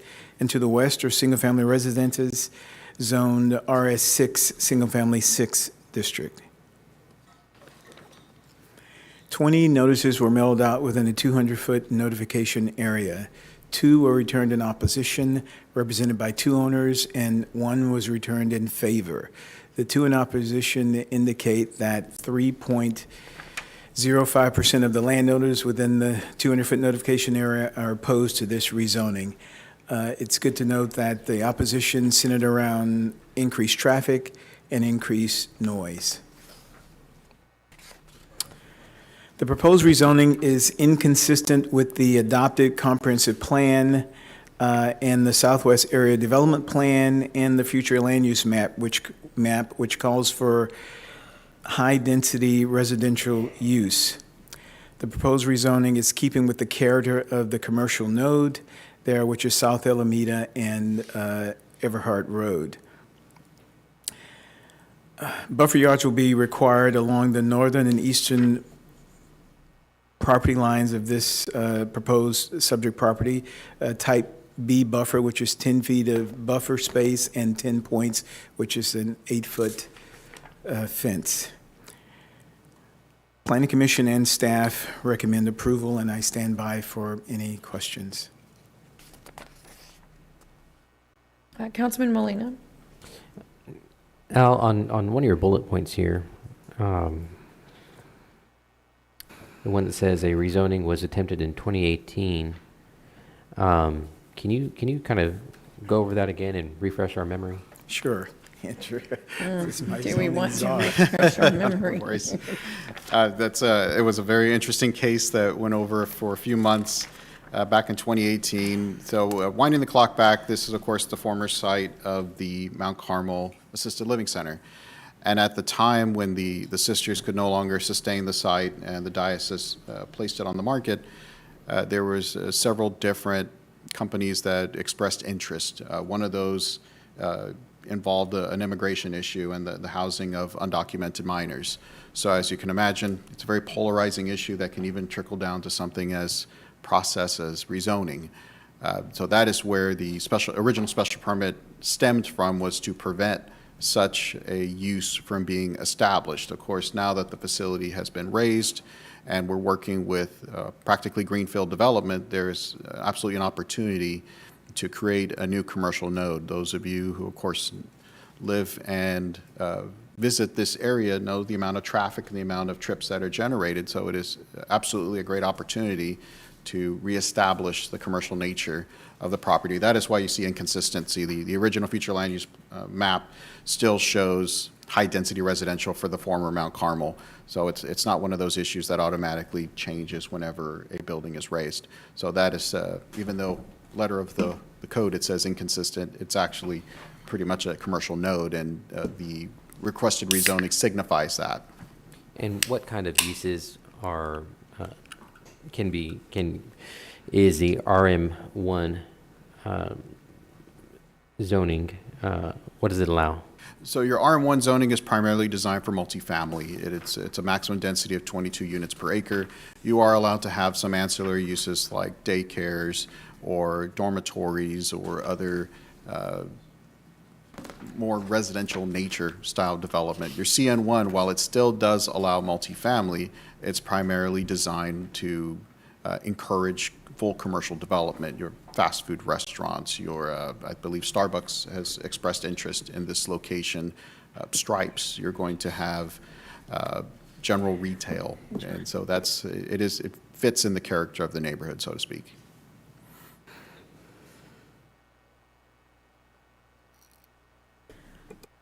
Councilman Hernandez. Thank you, Mayor. I just want to make sure that we're talking about the RM1 rezoning, not the commercial CN1 that's on the corner, right?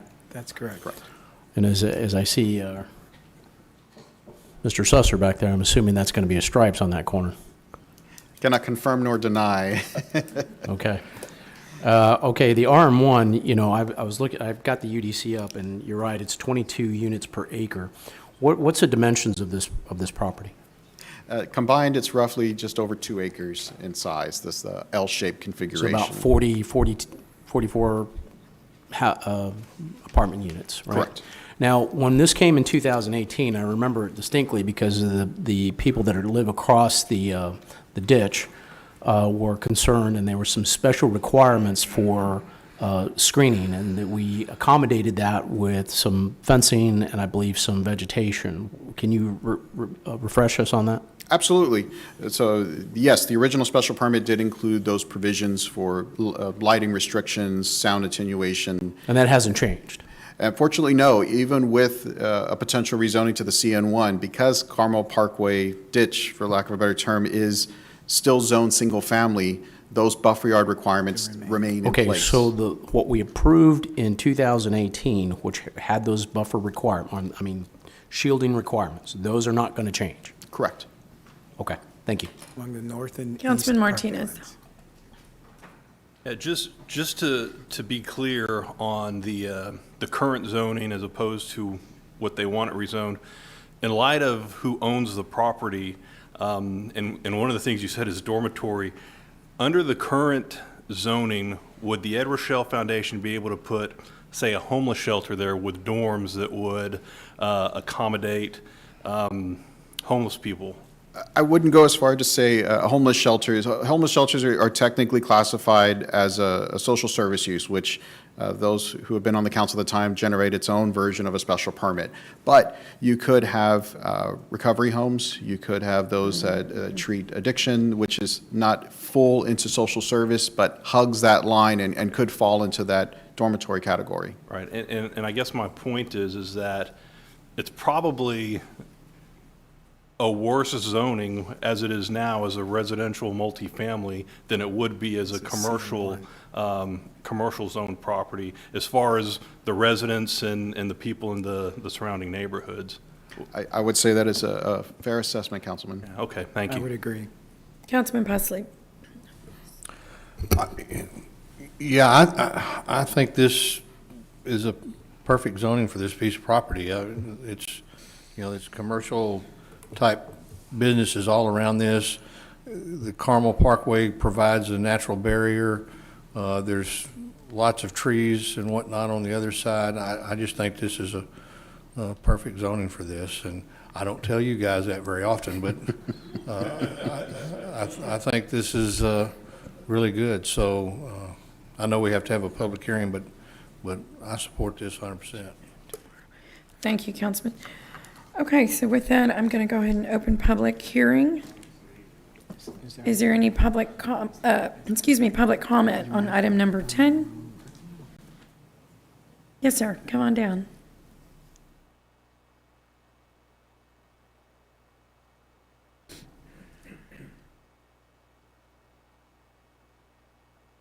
Thank you very much. My name is Jerry Susser. I live at 225 Wilshire Place here in Corpus Christi, and we are hopefully going to be able to develop a nice commercial area there in that site. You're correct. We have a 15-foot ditch on one side and street Aberdeen on the other side, and I think it's a perfect use for commercial development and increasing our tax base. So I appreciate y'all taking it under consideration. Thank you, Mr. Susser. Thank you very much. Okay, is there anyone else who would like to make public comment? Okay, I'll go ahead and close public comment and entertain a motion to approve the ordinance. Second. Any further discussion? All in favor say aye. Aye. Any opposed say no. The motion carries. Item number 11 is a zoning case number 0322-01, South Texas Rainbow Limited Partnership in District 5. Good afternoon, Mayor and Council. The case before you is to rezone the property located at 6626 William Drive from CN1 Neighborhood Commercial District to CN1 SP Neighborhood Commercial District with a special permit. The property is located along the north side of William Drive, east of Dell Drive, and west of Nile Drive. The applicant is South Texas Rainbow LP. The purpose of this rezoning is to allow for the construction of a commercial use. The property totals 2.4 acres in size, and it is unplatted. To the north is a hotel zone CG2, General Commercial District. To the south, across Williams Drive, are single-family homes zoned RS6 and apartments zoned RM1 multifamily district. To the east and west are vacant properties zoned CN1 Neighborhood Commercial District. 12 notices were mailed out within the 200-foot notification area.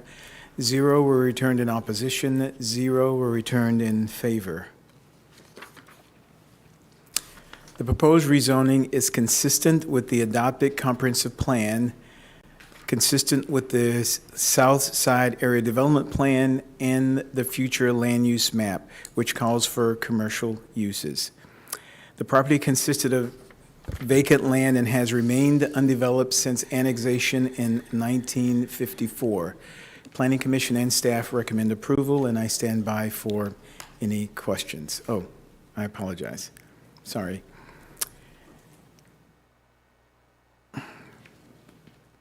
Staff is recommending approval of CN1 with a special permit, and the special permit conditions are as follows. The only use allowed with the special permit, other than those permitted by the zoning district by right, will be vehicle storage and auto detailing. Screening, the property will be screened by solid material with a minimum height of 6 feet. The hours of operation will be 7 a.m. to 9 p.m. Number 4, vehicle delivery. Any vehicle deliveries to the subject property shall not occur between the hours of 9 p.m. and 7 p.m. Lighting, our standard comment that all lighting must be shielded and directed away from abutting properties. Noise, compliance with the noise ordinance is always required. Landscaping will be as per the UDC for this development. Other requirements, the special permit does not preclude requirements for the UDC building and fire codes. And as always, complete building permit application must be submitted within 24 months or the special permit is deemed expired. Planning Commission and staff recommend approval of the special permit, and I stand by for questions. Councilman Hernandez. Thank you, Mayor. I recall this came to us previously as well. Can you give us a kind of the reason why we tabled it back then? Was it in my time? I don't recall this specific case, this specific site. This is Kia, right? The Mike Shaw? This is a storage area, correct. There was a previous zoning case to the north of SPID a few years back where we required screening along McCardle. I don't recall this specific site. This was one of those. And just for the record, by the way, this is going to go to District 4 after our redistricting. So this will be Greg's issue. But just for so it's District 4. But for some reason, I remember this coming up, but I didn't have an issue with it as long as there was screening because it was kind of outside the CN1. Correct. This special permit will have screening standards, lighting standards, landscaping. My biggest issue is, in fact, to make sure that the offloading of vehicles happen on the private property. I know sometimes you'll see vehicles on some of the TxDOT frontage roads being offloaded in front of the dealership, so I wanted to ensure that they wouldn't occur on one of our city right-of-ways. Does it have enough room for that? Yes, it does have, and it has actually an extra exit that can take them either back onto the right-of-way or through the movie theater parking lot. So they have a couple means of exiting the site. So you're expecting semi-truck vehicle traffic through here? Actually, I would assume it's probably going to be more of vehicles move one by one as they're being prepped. I know the applicant's going to be here and explain that prepping process before a vehicle is sold. So this is more of a holding area than anything. Well, I'm not so concerned in the sense that Williams here in this area, I believe, is concrete. Yes, sir. So I don't think the traffic will be that much of an issue. Thank you. Okay, I think that's all of our questions. Where are we? So I will go ahead and open public comment, public hearing on item number 11. Madam Mayor, City Council, my name is Cliff Atnip. I reside at 358 University Drive. I represent the applicant here, Robert Adler. I also represent Mike Shaw Kia, who is the purchaser of this property. Kia is one of my clients, and they'd asked me to locate additional parking. If you don't know it, they do a booming business over there selling Kias. My wife owns one, and since then, about 3 of my friends have bought one. And so they came to me and said they needed more space to store more cars. Even though they can't get them right now, they anticipate in the year to come, when they get this property ready, that they'll have a need for them. So we went through planning and zoning. They agreed to all the conditions here, and they wanted me to let you know that they'll probably come 1 car at a time versus having them unloaded at this location. Probably unload them over on the SPID and bring them over there. They will detail them out and get them ready and store them there for sale. It will be screened, it will be lighted, and it'll be a nice job. Thank you. Any questions at all I can answer? No questions. Thank you, very Madam Mayor. much. Appreciate it. Yes, sir. Is there anyone else who would like to make public comment on item number 11? Okay, there being none, I will close public hearing and entertain a motion to approve the ordinance. Motion to approve. Second. Okay, any further discussion? All in favor say aye. Aye. Any opposed say no. The motion carries. Okay, so with that, we will go ahead and break for lunch. Yep, we sure will, Greg. Believe it. So the council will go into executive session on items number 21 and 22 per Texas Government Code, sections 551.071 and 551.072. We will return.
They're all three separate things.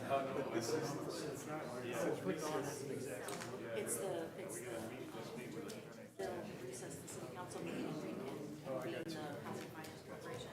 Then we'll go back to the city council and do the other two.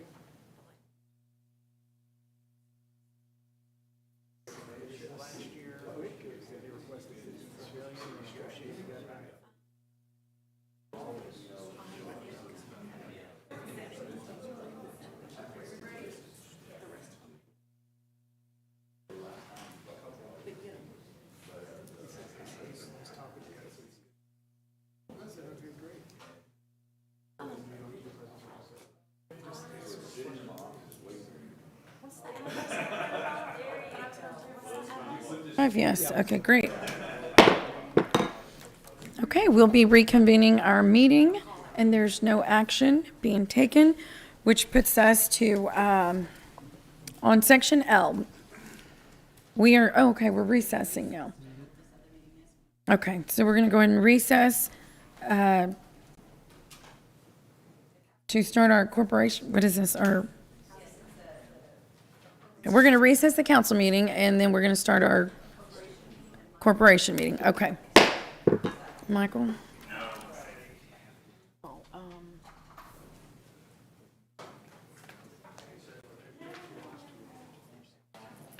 Oh, gavel smashing time.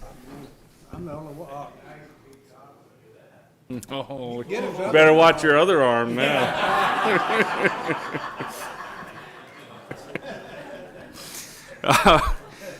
All right. I'd like to call this meeting to order. Ms. Huerta, could you please call the roll, please? President Michael Hunter. Here.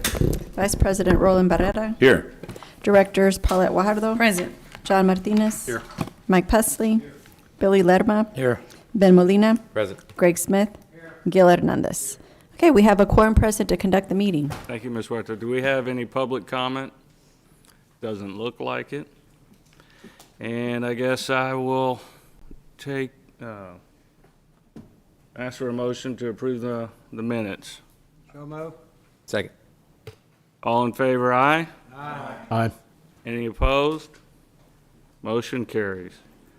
And now can we have the treasurer's report, please?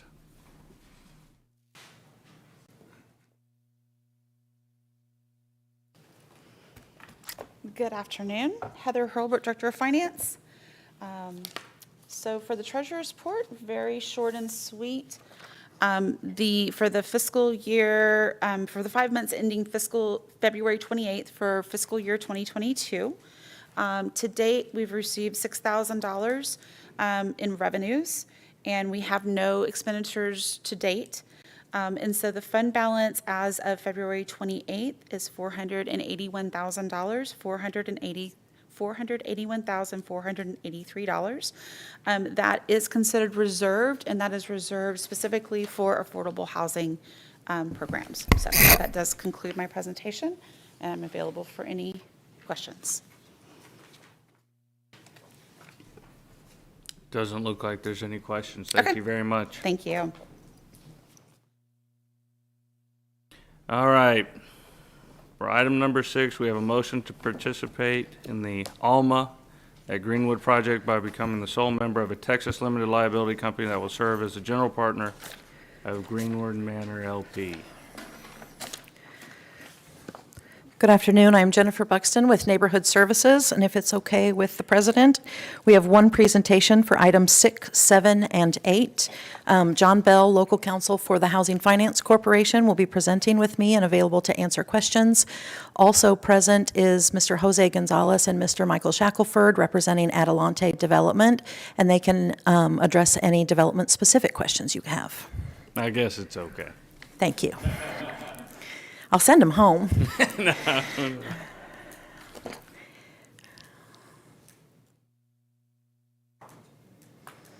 Number 12.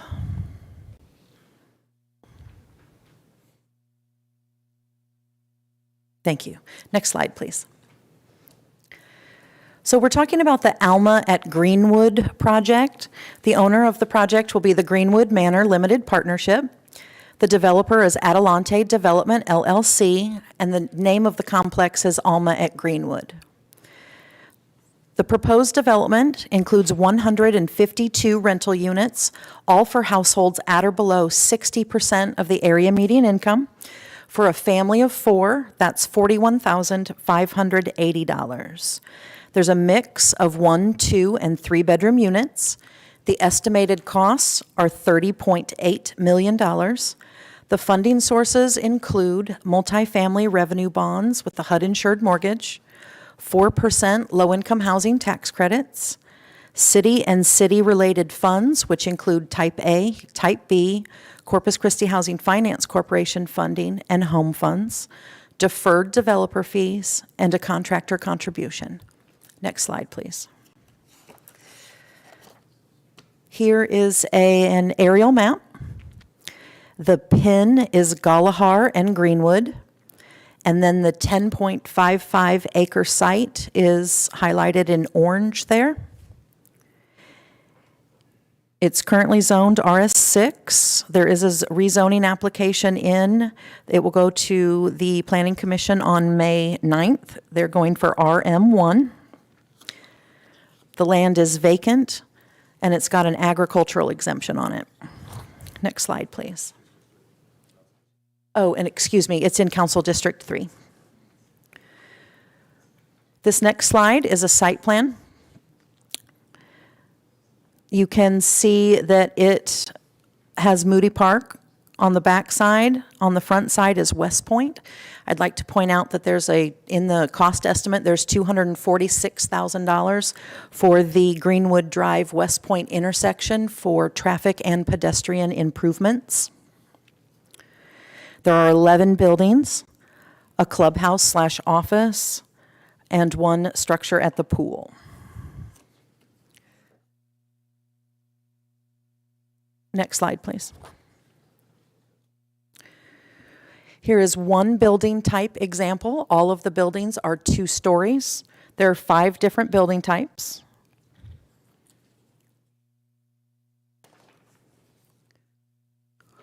Next slide, please. So the financing, to get to the $30.8 million, through the private activity bonds and the HUD-insured mortgage, there's the $15,985,000.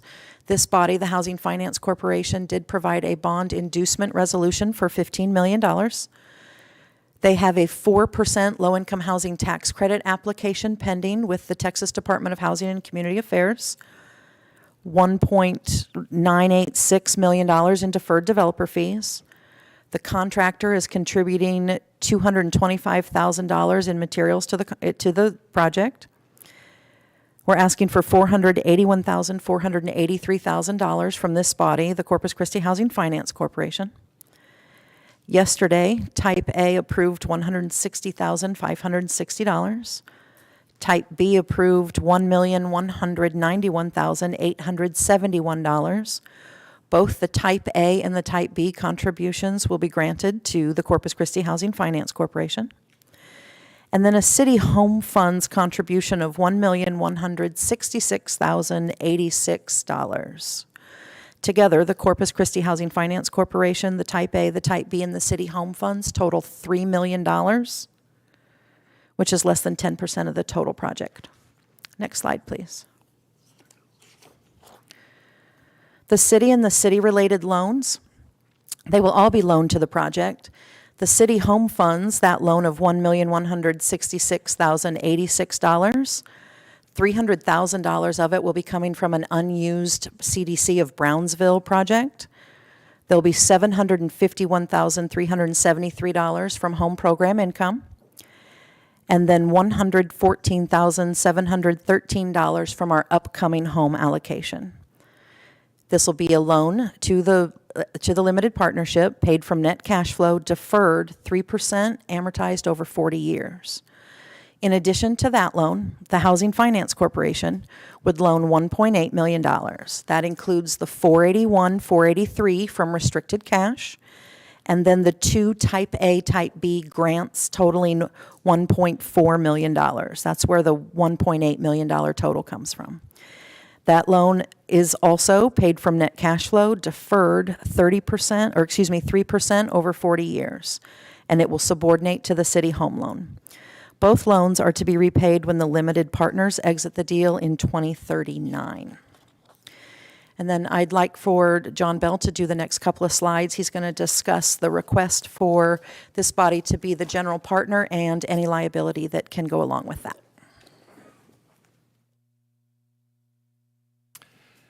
Good afternoon. In order to make this project feasible in cash flow, the developer has realized that he needs to use a structure that we used previously with the Housing Finance Corporation in 2005 and again in 2012 with the Costa Tarragona apartments that are located at the intersection of North Padre Island Drive and I-37. If you're heading up North Padre Island Drive, it's on the right just before you turn left or right on 37.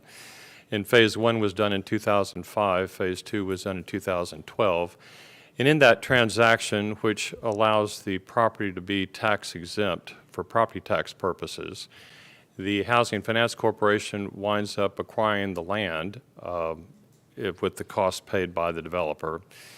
And then the Housing Finance Corporation forms a limited liability company because we don't want to be the general partner directly. We want to have a liability installation, so we're the sole member of a limited liability company that's the general partner of the Greenwood Manor LP Limited Partnership.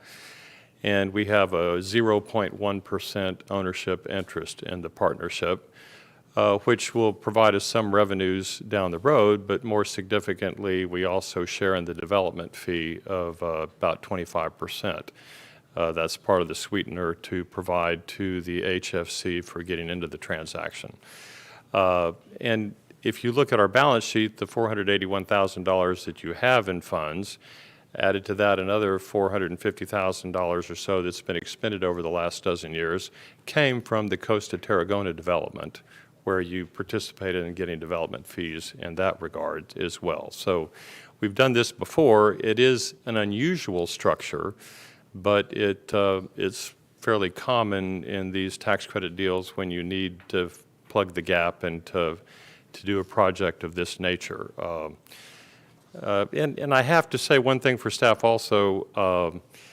Other developers have made pitches to do this, but when you're taking a $30 million existing apartment complex on the south side and you want to remove it from the tax rolls to get some low-income housing out of the deal, it just doesn't make any economic sense, and so it's never gone anywhere. But this situation, like Costa Tarragona, it's on raw land that hasn't been used for anything. It's providing needed housing in an area that lacks new affordable housing. And so for you on a business, for a public policy standpoint, it could make sense to do a transaction this way. My main point is the legal structure is a little bit complicated, but we've done it before. We protect you from liability. The next slide, please. If the ownership structure is we have this Greenwood Manor LP, will form an entity called CCHFC Greenwood Manor GP LLC. That's our wholly owned subsidiary, which will be the general partner and will insulate us from liability. That and the tax credit investor will make out the rest of the ownership structure. The next slide shows a little bit of legal liability analysis. As the landowner, we will be a ground lessor of the property, which will require indemnification, but more importantly, $5 million or more of commercial general liability insurance, naming us as an insured. So we're protecting our liabilities in that regard. We are protecting our liabilities as a general partner because we have LLC insulating us from liability in that regard. The property management company that's going to operate it is actually going to have to be doing everything as they have been doing at Costa Tarragona for the last dozen years. As we discussed previously, as an issuer of revenue bonds, we don't have any liability as the HFC because the sole collateral for the bonds are the payments made from this project. It would be like a water revenue or a gas system revenue, but the only revenues are the revenues from this project, and those are pledged to pay the bonds. And the city of Corpus Christi has no liability because it's not part of this transaction. It's why the Housing Finance Corporation was created in 1979. It was to insulate the city of Corpus Christi from any responsibility for these transactions. The next slide is the one that we saw 6 months ago when this project first came up. The bond structure, the HFC borrows the money from the bondholders, loans the money to the user, in this case Greenwood Manor LP, and then we assign the rights under the loan agreement and the obligations of the bond documents to a trustee. J.P. Morgan Chase is the trustee in the Costa Tarragona deal. They collect the payments each month and make the payments each month, and nothing flows through the HFC at all. If you have any questions about the legal aspects of it, I'd be happy to address them for you. All I can say is the issue for you to decide, I don't think, is one of structure. The structure's been used before. The structure is well established in the state of Texas and around the nation for that matter, and we've done it in Corpus Christi. The issue is really more of a $3 million issue in providing the funding in order to make this project happen under these circumstances and giving the property tax relief as a result of using this structure. That's the public policy point. I can assure you that there's no liability associated with the structure that you have to be concerned about. Thank you, Mr. Bell. Go with the timeline. Sure, unless you want to do it. Can I have the next slide, please? So the timeline, last week we did a city council briefing. Yesterday, Type A and Type B board both made the recommendations for funding. Here we are at the Corpus Christi Housing Finance Corporation Board. The next two items when the city council meeting is reconvened will be the home allocation agenda item and also authorizing the Type A and Type B. Those are also today. There'll be a second reading on the 26th. The 4% low-income housing tax credit award will be made at the Texas Department of Housing and Community Affairs board meeting on July 22nd. We'll bring the $114,000 home allocation from our upcoming home allocation in August. We are going to be required to close on the bonds by August 23rd. That's when the bond reservation expires. They're hoping to start construction then in August and complete in December of 2023. And that concludes the presentation, and we're ready for questions. Board, do y'all have any questions? Oh, Councilman Hernandez. Thank you. Just some quick questions here. Greenwood Manor LP, who are the partners? Can you go back to that slide, please, with the orange squares? Right there. Greenwood Manor LP, the Texas Limited Partnership, has 3 partners. In no particular order. They're on the left. It's the Corpus Christi Housing Finance Corporation, Greenwood Manor General Partner, LLC. That is that single owner entity, that single entity that he's saying that this body would create to be the general partner. The Alma Greenwood Special Limited Partner, LLC, that is comprised of the developer and related parties. And who are they? They are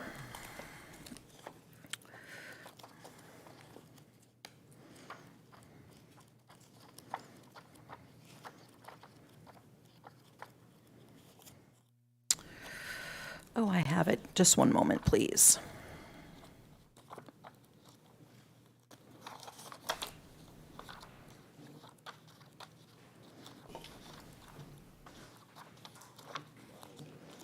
So say, do you have the slides?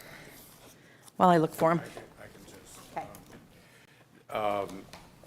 The special limited partner is made up of Adelante Development, which is made up of myself, owning a third, a group called Landero, which is Frank Garcia and his wife Jennifer Gonzalez, no relation to me, and a third group called Double J Development, which is a man named Dustin Jones and his wife Natalie Jones.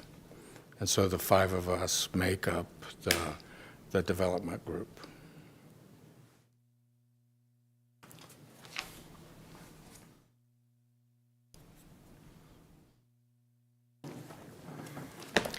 And you have one more box there, the investor limited partner. That is the tax credit equity investor. That is a pool of investors put together by a tax credit syndicator. It's represented by one entity, and they own the bulk of the LP for the tax benefits. Okay, the last question I have is how much are we going to be foregoing in property taxes? It's about $250,000 in the first year total. That's all That is all entities. school districts, but what for the city would be what, a third, a fourth of that? 59, I have that number if you'll let me get to that page. And that's on an annual basis. Yes. And then when the partners remove themselves from it in 2039, is that correct? Does the property tax kick back in, or does it? No, or as is it- long is it- as or is the, as long as the Housing Finance Corporation remains the general partner, then So the for property. 40 years? Yes. Okay. The property tax calculation was $240,343 in total first year. The city's portion of that was $59,405.10. And for the entire time frame? For the 40-year period, I'd have to do the math. What'd you say? 24 million? They are all entities. We are sharing $100 now. So a quarter of that for the city is probably somewhere in the neighborhood of 5 million for the entire 40 years? Sounds about right. Not counting for increased property value? This is based on a net operating income because of the type of project. It's not based on the physical value. So regardless of how the building or the land would appreciate, it's instead done on its income because it's 60% area median income. And the way income rates increase, we are not looking at substantial year-over-year increases. Okay, thank you.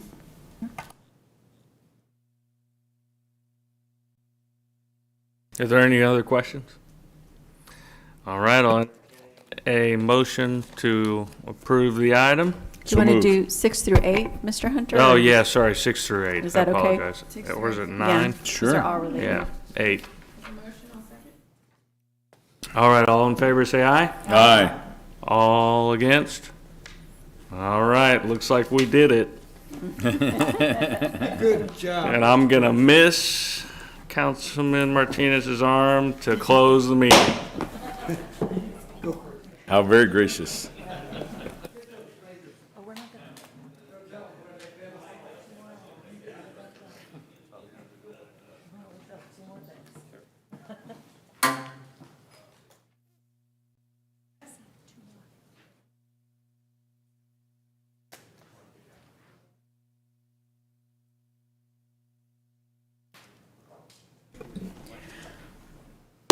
Okay, we'll go ahead and reconvene the council meeting and move on to section N, individual consideration items, numbers 13 and 14. Item number 13 is a public hearing and first reading ordinance approving a substantial amendment to the city's fiscal year 2018-19 consolidated annual action plan to reprogram $300,000 from the Community Development Corporation of Brownsville Homebuyer Project under the Home Investment Partnership Program to Greenwood Manor LP's Alma at Greenwood Affordable Renting Housing Project. Jennifer Buxton with Neighborhood Services. And ma'am, this presentation for this item and the next item are identical to the presentation given during the Housing Finance Corporation. Would you like me to repeat it? No, ma'am. No, ma'am. I'd like to make a motion we approve items 13 and 14. Okay, we're gonna pause for a second, so I'm gonna open public hearing, and then we'll go right back to that. So I'll open public hearing. Is there anyone out there who would like to make comment on these items? Okay, there being none, I'll close public hearing. We have a motion. Is there a second? Second. Mr. Hernandez, do you have a comment? No? Yes, You do. yes. Of course you do. Normally this, because of the complexity of this and the type of program this is, I'm not really comfortable with it. But considering that we have a housing shortage and we need the housing, I will be approving this, but I'm not comfortable with it. So I'll just make that as a statement. Thank you. Thank you, Mr. Hernandez. All in favor, say aye. Aye. Any opposed, say no. Motion carries. Thank you. Thank you, Jennifer. Good luck. Yes, good luck. Okay, so that takes us to section O, first reading ordinances, items 15 through 19. Item 15 is a zoning case 0222-04, exclusive housing LLC, located in District 2. Mr. Raymond. Mayor and Council, this case was tabled at last Tuesday's council meeting because council wanted to know two things. One, they wanted to hear from the property owner in terms of what he was proposing to do at this location. And two, they wanted to hear from, or this body wanted to hear from code enforcement. I've reached out to code enforcement and they provided me information on the property, and I'll share that with you now. There are no complaints on the property. There are no current cases against the property, and there have been no current case history against the property to date. So it's not considered a nuisance property to that effect. I'd hope the owner would be here, and he is not. But I stand by for questions if there are any. Okay, Councilman Molina. Thank you, Mayor. I had the opportunity to learn more about the project and visit with the developer, and I have a better understanding of what the plan is for this property. From what I understand, this property under the ownership of the previous owner was not well maintained and was a nuisance property for the neighbors. And since the new owner has taken possession, he has made some substantial improvements to the exterior of the building and is just awaiting our decision here on how to proceed forward. But after visiting with him and getting more information from Mr. Demas here, I am supportive of this project. Wonderful. Okay. Mr. Hernandez. All right, thank you, Mayor. Just so I understand this, you mentioned that code enforcement's not out there, so who enforces our zoning?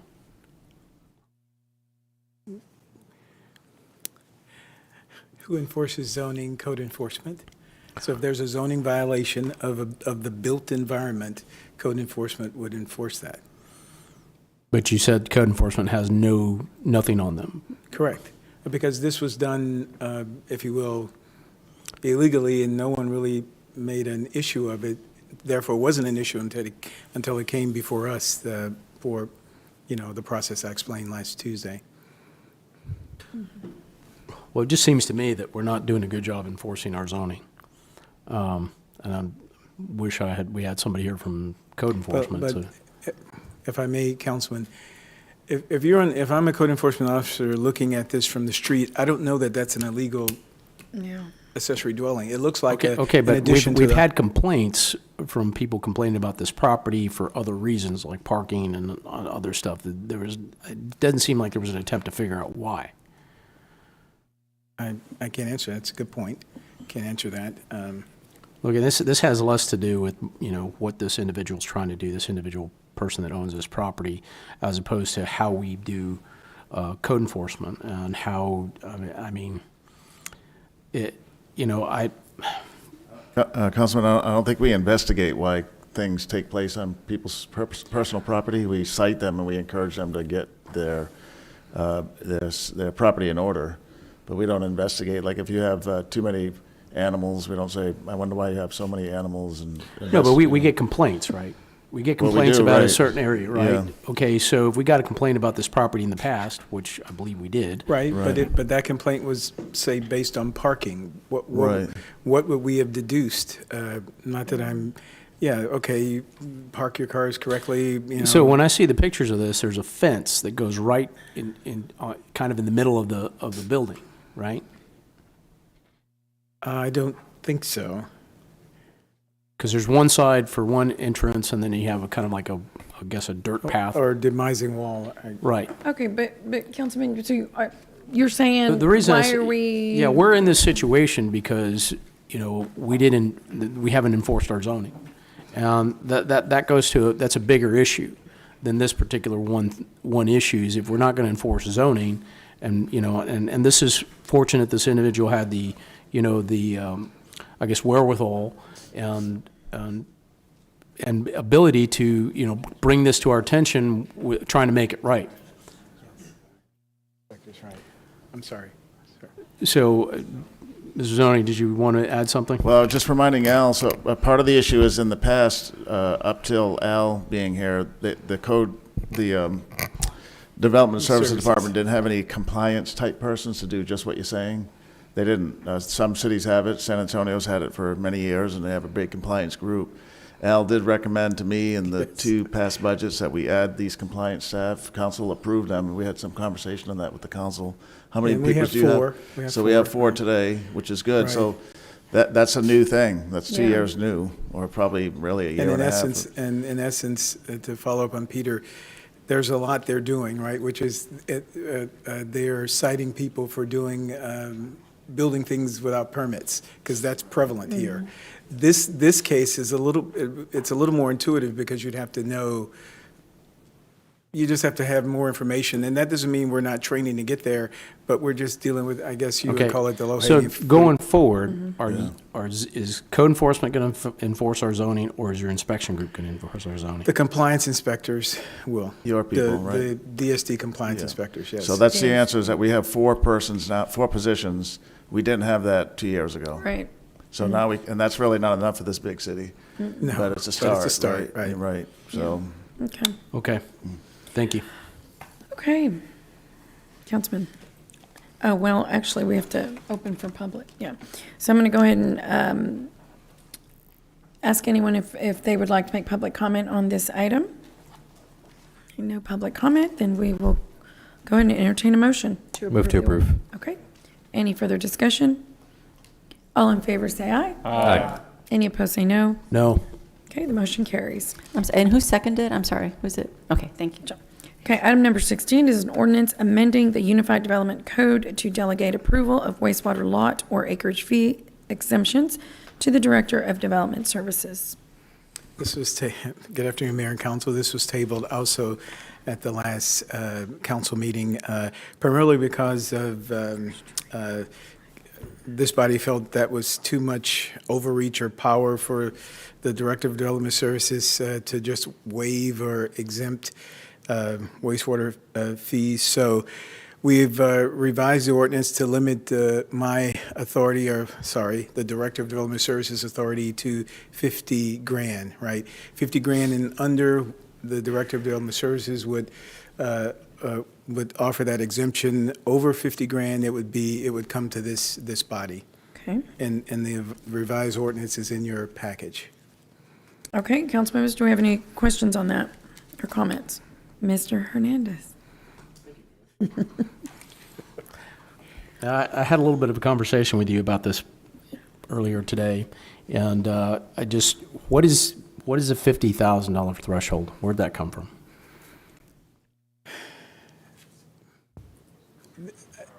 It's really, I think, the city manager's authority, right? And it just matches that. Yeah, we had Well, that's on spending, right? We had to pick a number, and so we picked that number. Correct. So what does a $50,000 limit look like? As I shared with you, that's difficult to quantify, right? Because wastewater is a very expensive infrastructure. So whether it's force mains or collection lines or trunk mains, you would be at $50,000. I mean, it's just difficult to quantify. But keep in mind, these are wastewater fees that they pay, that the developers would pay into the trust fund bucket. So if Planning Commission waives the connection or the construction of them having to connect, then those fees would not rise to that level, one would think. Okay, unless it's so a massive development. just so I understand, the $50,000 is the cost of the actual wastewater infrastructure that you would put into it, or are we talking about the fees? It's the fees. I'm sorry, it's the fees. Okay. It's the fees So that. what's the normal fee for a lot? For the average. It's about, hold on, I've got it right here. How much? Per acre. Oh, Okay. Water is, acreage is 700 per acre, lots are 200 per acre. Wastewater is 1,700 per acre, lots are 400 per acre. 29 acre scale. Seems a little large. I don't know, do you think? what, the 50,000? No, the 29 acres. Oh.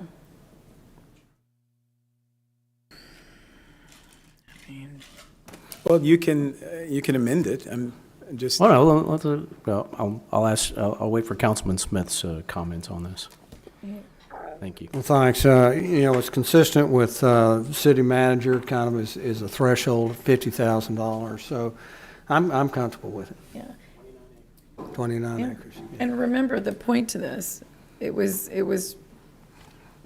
requested by Councilman Smith. That doesn't mean you get to, set that you didn't have anything to do with setting that, but it's about a balance of you guys streamlining, being as efficient as we can, and moving things forward. So 50 it is. Going once, going twice.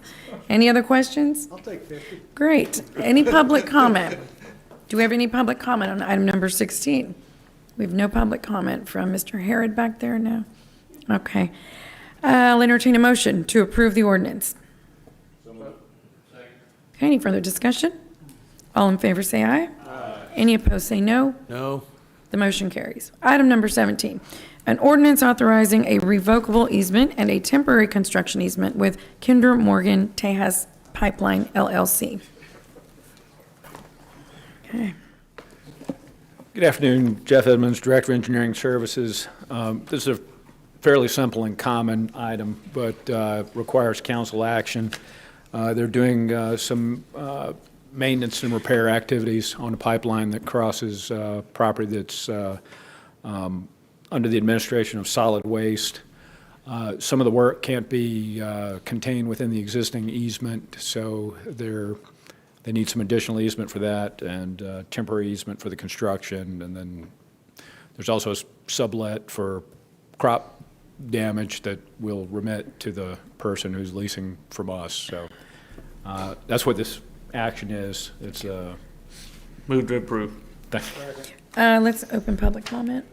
All right, any public comment on item number 17? Okay, there being no public comment, we have a motion and we have a second. Any further discussion? All in favor say aye. Aye. Any opposed say no. The motion carries. Item number 18 is an ordinance authorizing a wastewater trunk line construction and reimbursement agreement with Brazelton Development Company, Ltd., to construct off-site wastewater trunk line improvements for a planned residential subdivision within city limits, London Town Unit 6. Good afternoon, Mayor and Council. Brazelton Development Company Limited is requesting reimbursement agreement to construct an off-site wastewater trunk line improvements for a planned residential subdivision called London Town Unit 6 with a completion date of 24 months. The funding in the amount of $82,935.48 will be appropriated from the Wastewater Trunk System Trust Fund to reimburse the developer per this agreement if approved. The outline in red is the London Town Unit 6. The property is near a proposed gravity main line, which is part of the London Wastewater Master Plan approved by Council in May of 2018. London Town Unit 6 is located on the east side of County Road 33. It totals 9.44 acres in size, and it will include 61 single-family residential lots. The blue line shown in the above diagram is the approximate location of the planned wastewater trunk line for the proposed subdivision. Offsite improvements will consist of 550 linear feet of 21 or 24-inch PVC pipe. The developer is requesting reimbursement for $82,935.48 in construction costs, including 12% engineering fees. The slide above shows the balance of the trust funds as of February 28th, 2022, with a balance of $484,817.72 in the Wastewater Trunk System Trust Fund. Funding in the amount of $82,935.48 will be appropriated from the fund to pay the developer, leaving a balance of $401,882.24 in the Wastewater Trunk System Trust Fund. Staff recommends approval, and I stand by for questions. Okay. Any questions, gentlemen? Let me open public comment really quick. Any public comment on item number 18? Okay, there being no public comment, we have a motion. Second. Okay, any further discussion? All in favor say aye. Aye. Any opposed say no. The motion carries. Item number 19 is an ordinance authorizing a wastewater trunk line construction and reimbursement agreement with Brazelton Development Company Ltd. to construct off-site wastewater, pardon? No, sir, this is It's the another next one. unit, yeah. It's okay, I'll come on. Okay, any public comment on item number 19? Okay, no public comment. We have a motion and we have a second. Okay, any further discussion? All in favor say aye. Aye. Any opposed say no. The motion carries. Thank you, Mr. Raymond. Okay, with that, we have one item left, and that would be our last executive session item. So the council will go into executive session on item number 22 per Texas Government Code Sections 551.071 and 551.072.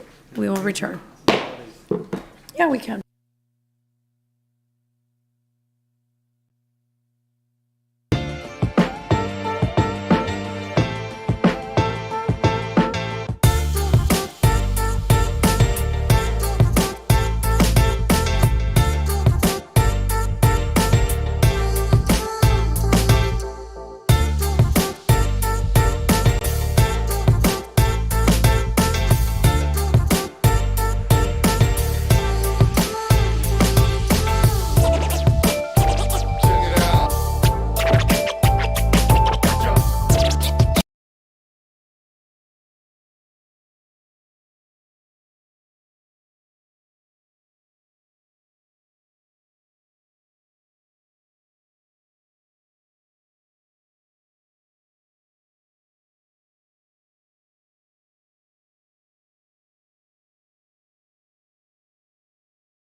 Well, I mean,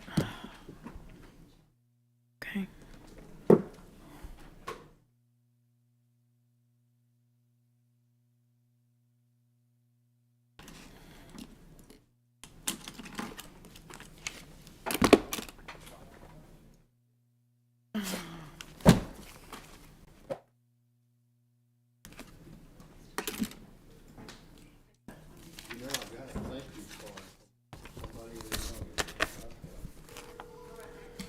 Okay, great. We'll go ahead and reconvene our meeting with no action needed.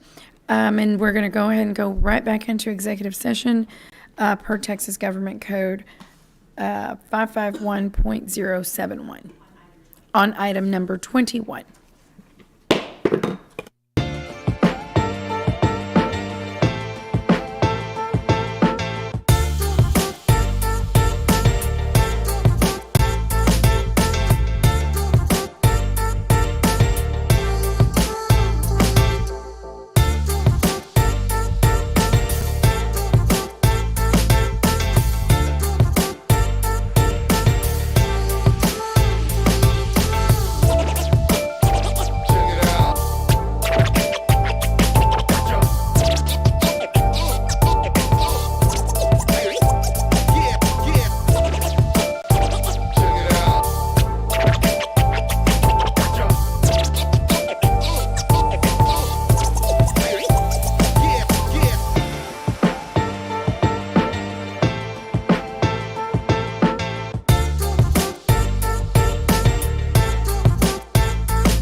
Okay.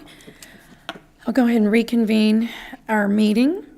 And coming out of executive session, the council would like to pass a resolution, which I will read. But before I do so, I would like to invite, is there any discussion or comments that we'd like to make, or that anyone would like to make?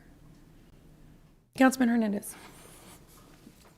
Okay, on this resolution, and we had plenty of conversation on this, but it was specifically for me in reaction to the port going after the SWIFT loan. On many occasions, we were told that it was, when they were going after this permit, which I agree with. I don't have a problem with them going after the permit, but it would ultimately be for the city. Getting a SWIFT loan to build a desal plant is not part of that deal. And I didn't vote for our own SWIFT loan application. I think there's other methods of doing that. So in terms of how this goes, this is specifically against their application to the Texas Water Utility, the Texas Water Development Board. And not for their permit. Like I said, I think it gives us options in the future in case we don't get our own permit. With that, I will be supporting the resolution. Thank you. Councilman Smith? I'd like to follow up on Councilman Hernandez's comments on there. So a little bit of background. The SWIFT loan application is with the Texas Water Development Board. The application deadline was February 1st, and we found out, the city of Corpus Christi found out about 10 days ago that the Port of Corpus Christi had made an application for $495 million in funding through the SWIFT loan. Now, that application was due February 1st.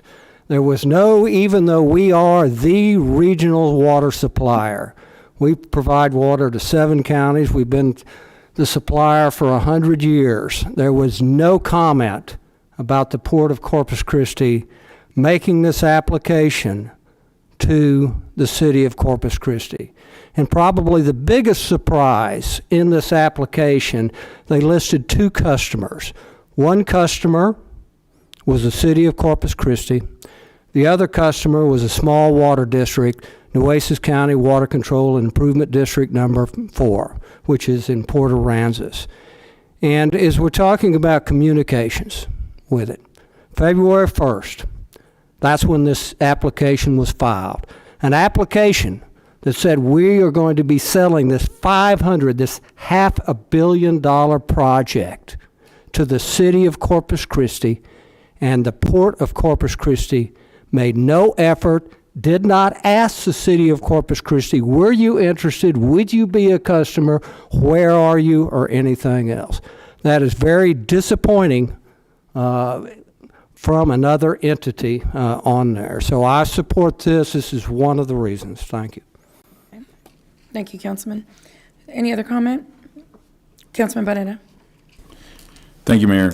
I also want to add that, as we've gone through this process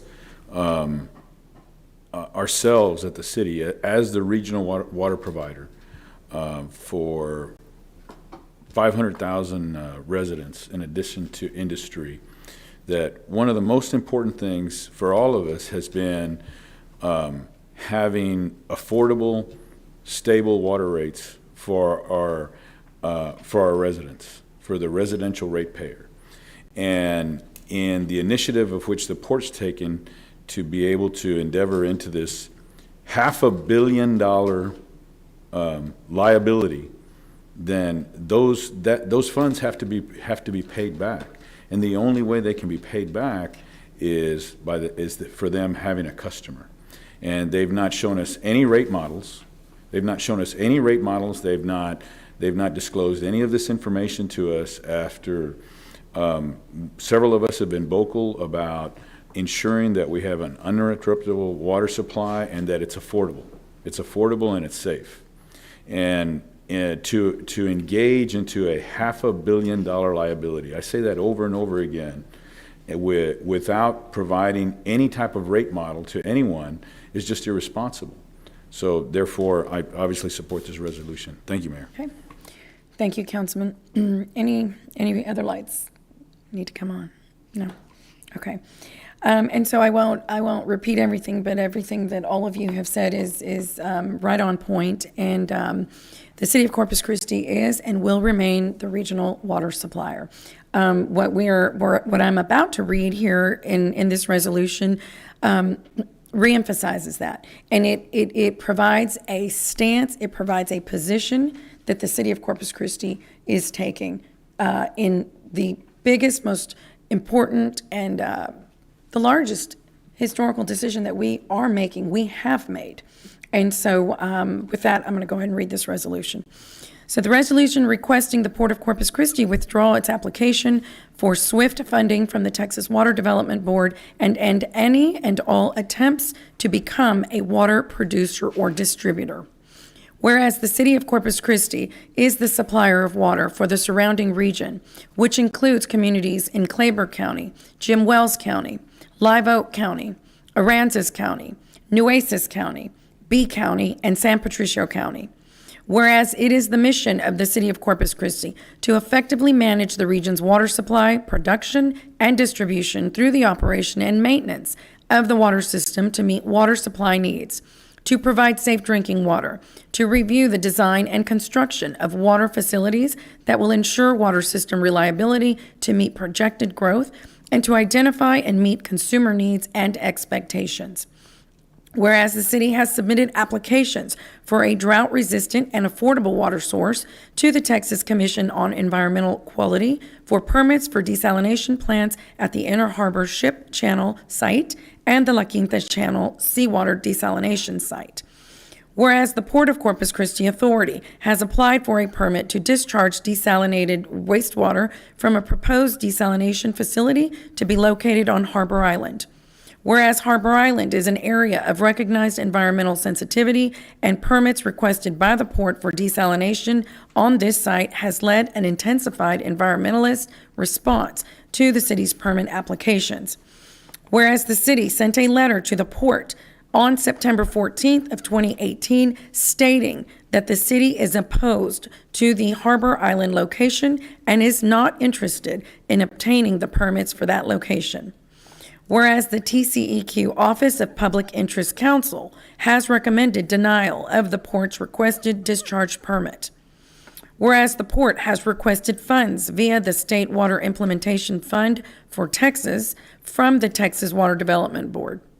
Whereas the Port of Corpus Christi does not treat water and has no certificate of convenience and necessity to distribute potable water in the Coastal Bend region and is acting beyond its standard capacity and its scope of service as a navigation district.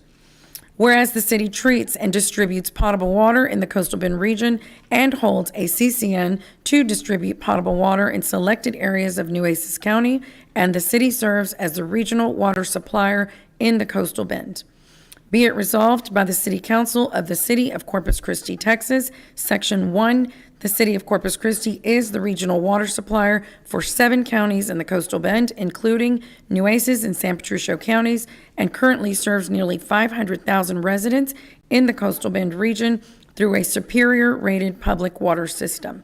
Section 2, the city requests the port withdraw any and all applications for SWIFT funding from the TWDB and end any and all attempts to become a water producer or distributor.